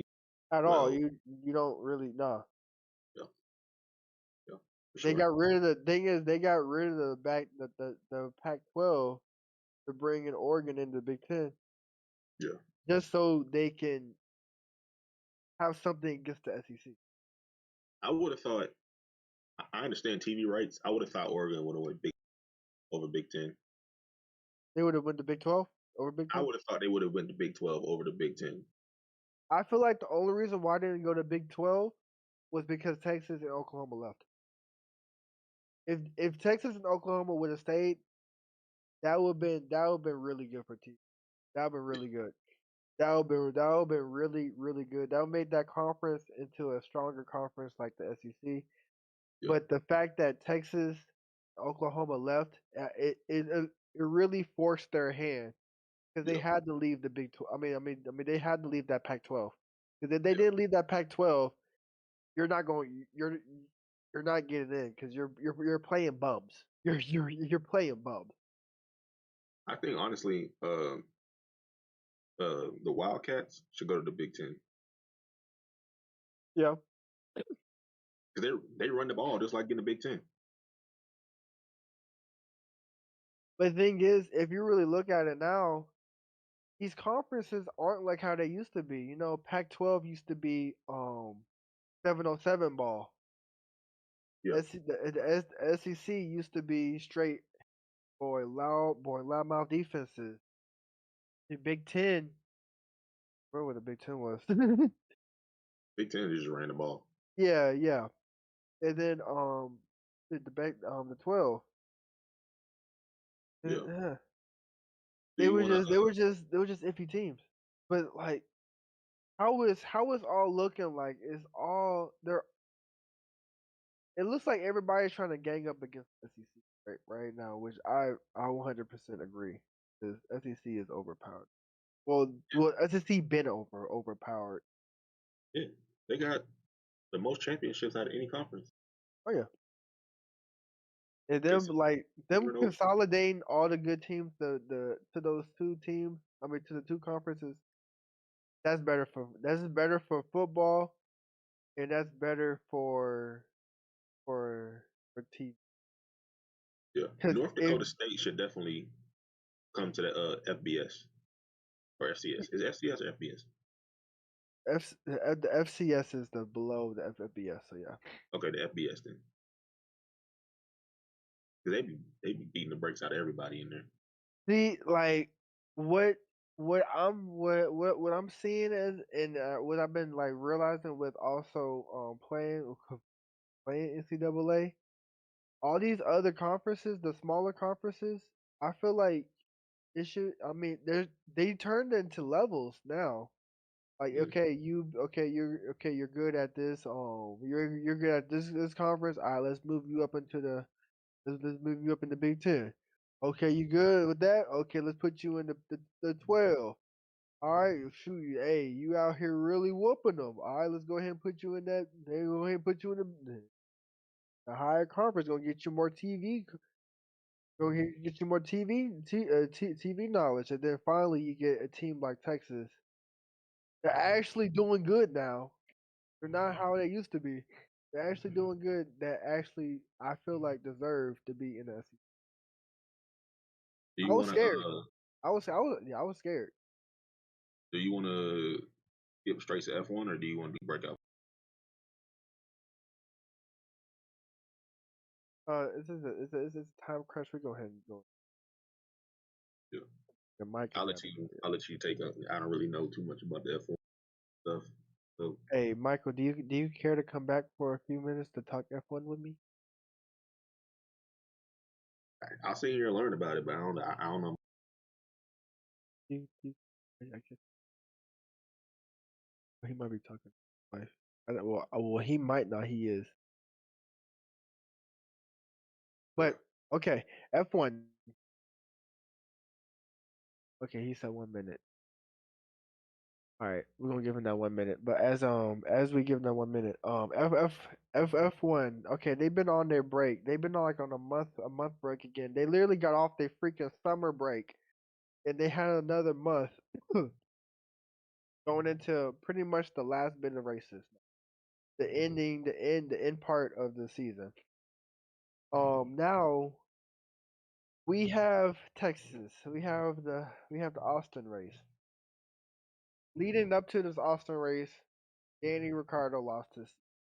He cries in the chat. He lost his seat to Lawson.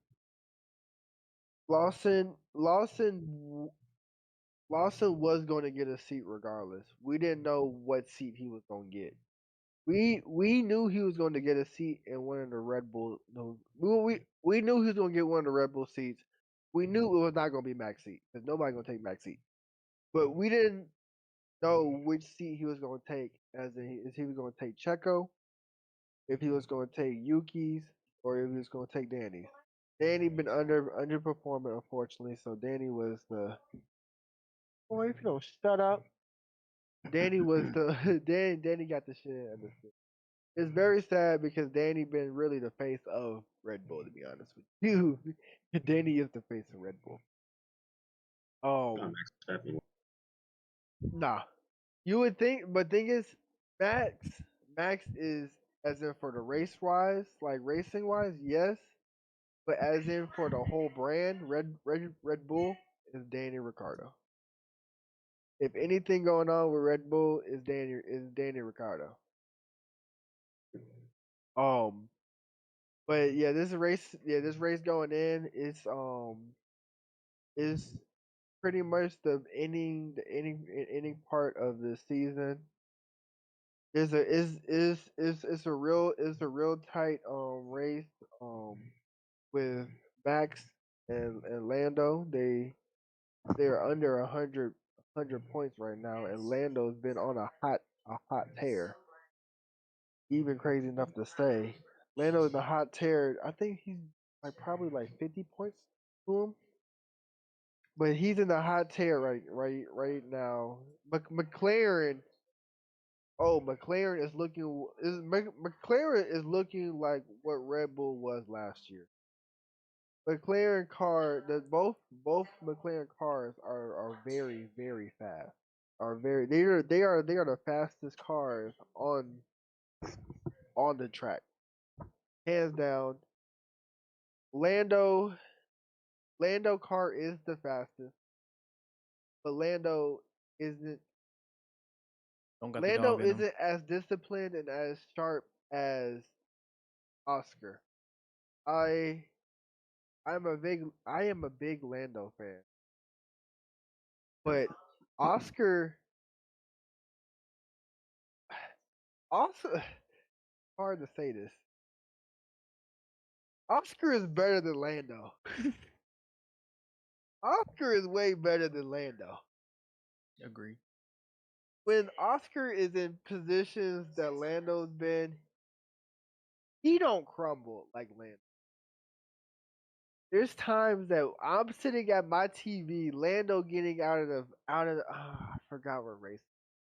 It brings back in my head. It was making me want to cry. Lando was getting out of the pit lane. He gets out of the pit lane in front of fucking Max. And oh man, he shits the fucking bucket. Mike knows what I'm talking about. Oh man, the whole time I'm sitting here like, yes, Lando's in front of Max. He undercut Max. Just to be screaming, no. It So was so bad. thinking about this upcoming with F1, right? Yes, of course, everybody's back. F1 racing is back, right? But we'll see what upgrades teams have made over the break. For a whole month, yes. But the biggest thing that people won't be watching for is Mercedes going to come back harder, stronger to fix the issue they had in the beginning of the season, in the middle of the season, with the issue to be fixed. Also, will Red Bull fix their issue that been going with their vehicle for the past 4 to 5 races? Because if you had noticed, at the beginning of the year, Verstappen, winning, but towards the middle of the year, that when we saw Red Bull decline as far as the vehicle, it wasn't necessarily the racers. I saw Pacheco. Also, a part of that reason why we seeing that decline is, if you go back and really look at it, when was the last time they got an upgrade? Oh, remember they cheated. Exactly. It was a trick question. They cheated for this car. They spent a lot of money for this car, so they can't upgrade it no more. So And whatever upgrades that they do, it's not really money based. It's just tinkering with the car of what they got right now. yes, and I guess you might understand this a little bit, kind of compared to MotoGP. I'm pretty sure there's a salary cap of how much you can spend on a bike during the season. Yeah, I don't know about. Huh? You see, yeah, I don't know about Hart because they this new season coming in, they even cut the engine size in Oh yeah, I mean they do that with they did that with F1 too for Yeah. for the new cars. And also, to be honest with you, I don't know the salary thing for the F1s either, but yeah, it's pretty much the same. So think of it like, okay, so D-Nix, think about it as in like the bike that you had last year. Well, no, the bike that you have this year.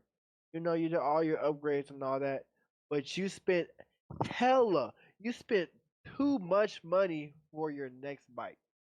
Mm. For that next bike, that so much money that you got in trouble for it. Yeah. And then the trouble, like, for your consequence for it is you get fined and you cannot upgrade that next bike anymore. I mean, whenever it comes to that season, you cannot touch that next bike as in for another upgrade. Yeah. That's what's going on with Red Bull right now. They had it was like what year was it? Was it 2020? 21. It was think it was Yeah, that year when that F1 series came out on Netflix. something like that. Was it? Yeah, around that time. It was What the hell? 21, 20. It was 21, I think. Yeah, so like it was the previous car. So they loaded up on this car that they got right now. They got in trouble for it, and now they're feeling the wrath and the consequences for right now because everybody else is pretty much upgrading, passing them up. As Yeah, in, they're just smiling, sitting there because they're stagnant. understood. So, I guess to finish it all so we can close the thing out, right? We're going to talk about how to get into F1, right? Or get into racing in general, right? Because it's not Yeah. just F1, it's MotoGP as well. To get Yes. into the scene, right? Because I understand, especially with kind of racing, is from the outside looking in, it's like, oh, it's boring, just racing. Like these people going in like in a lap, In the multiple- circle. right? Yeah. And then, yeah.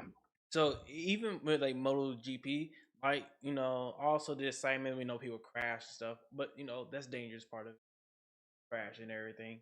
People fall off their bikes, right? Yeah. But to get into it, right, is I say look at the backstory of it, right? Is this something that you feel like you might like?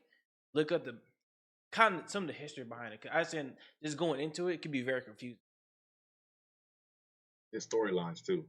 Yes. Oh, yeah. Yes. Find out the storyline. Because once you figure out the storyline, that what draws you in. Because now you know what's going on between certain people. Because that what so many people. With certain teams Yeah. and all that stuff also. Because the drama of it. Yep. What draws you into it more. Because now you know why they racing like that, why they're doing this and that. You understand? Yeah, you understand why Ferrari why Ferrari has so much prestige in the F1 career. I mean legacy. You understand? You will understand why McLaren and Mercedes are how the way they are. You understand why they hate Red Bull so much. You understand why all these other little teams aren't as good as the bigger teams. And then Or you'll get into like I said players, but like racers. call them like characters, yeah. I mean, I would rather call them characters because they That's how they are. them being on them certain teams made them a certain way. Like how Raikkonen been Raikkonen is a straight menace. Then why he turned into a menace.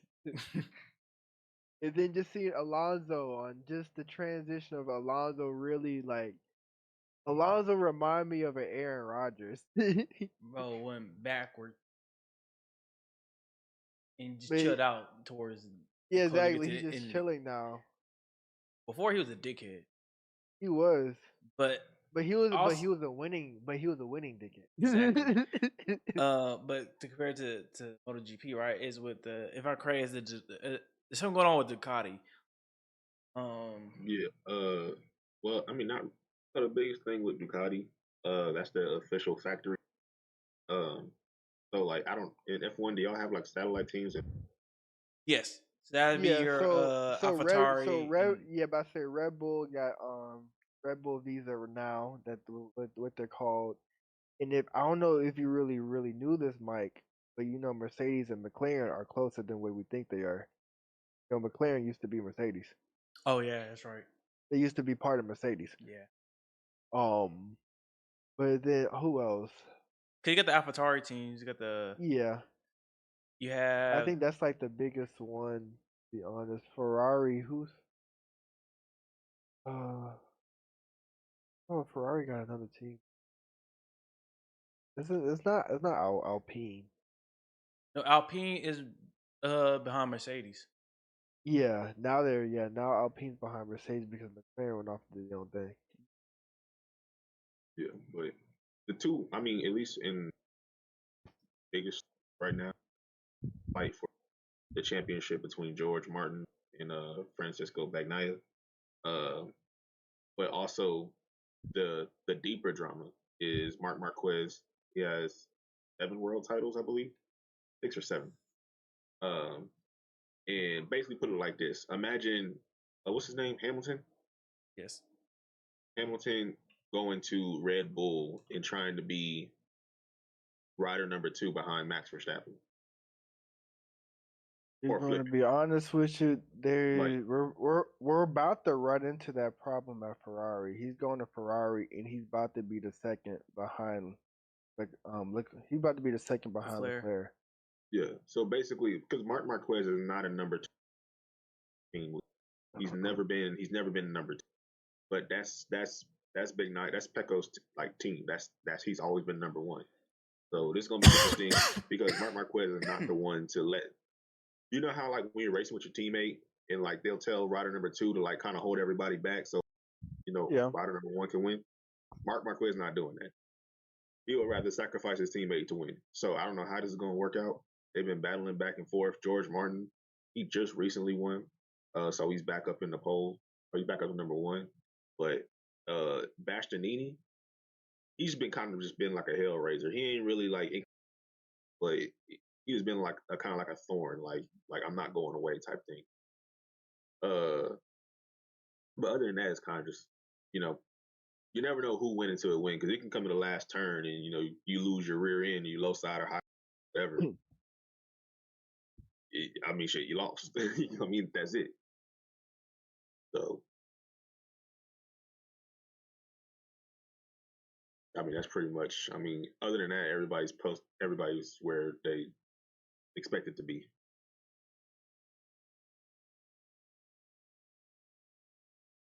But to get back around to things, the easiest way. That's almost with anything.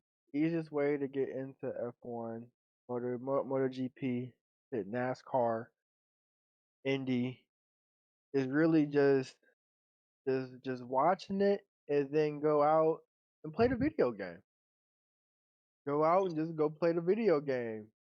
And you're going to get intrigued on a certain fact, oh well, shit, I like this team. Well, maybe I just like this team's colors, and you go actually go watch more highlights and more videos of them, and be like, oh, this team's a dick. And then you might actually switch into another team. It's just more the fact that you're intrigued into racing. All right, then go out and go watch it. Go out and go watch it. Just spend the time to go watch it. Yeah. But I think that's it, yo. Yes, sir. Since that's it. Since that's it. Hey, we've been here since 6. I don't give a damn. How about them Cowboys? We already I don't give a damn. I don't care. We're wrapping it up. How about that? Oh my god. Mike, let's go ahead and go. Yep. All right, thank y'all for Wait, this. hold on. I'm about to say, you gonna do the outro or you want me to do the outro? Y'all niggas get You go ahead and do out. This is how y'all do me. All right. Well, all right. Thank y'all for tuning in to the sports. Talking with the lens. Sports with the lens. You can catch us at. Go ahead and say everything that we got, Mike. All right. You can catch us on iHeartRadio, Pandora, Spotify, Apple Podcasts, and many, many more. Make sure to check us out and make sure y'all check us out. Now shut up, Mike. Shut up, Mike. Make sure y'all check us out. Make sure y'all go ahead and check out the other podcast, Talking with a Lens. As we go back to that as we tune in to do that podcast every other Thursday. But you can catch us here live talking sports every Tuesday. And if you want to if you want to send any mail, Mike, tell them where to send them at because I don't know where. when you click on the podcast, it'll show on the link that says send a message. You click that link and it'll send you a phone number you can send it to, and it goes straight to the Lens profile, and I'll get all the messages. Yes, sir. Yes, sir. So if y'all have any suggestions or anything y'all want us to talk about, or if y'all felt like my hoodie wasn't clean enough or D-Nix wasn't cute enough, go ahead, just leave it down in there. Leave it down in there, and we'll certainly bring it up in the next podcast. Hey, Mom. But yes, I hope y'all have a great night because we certainly had a great night with y'all. This was a very long one. I did it myself. I did it. Yeah, I've made it long for a reason so we can have more clips. But all right, y'all have a great night, and this was Sports with a Lens. Oh.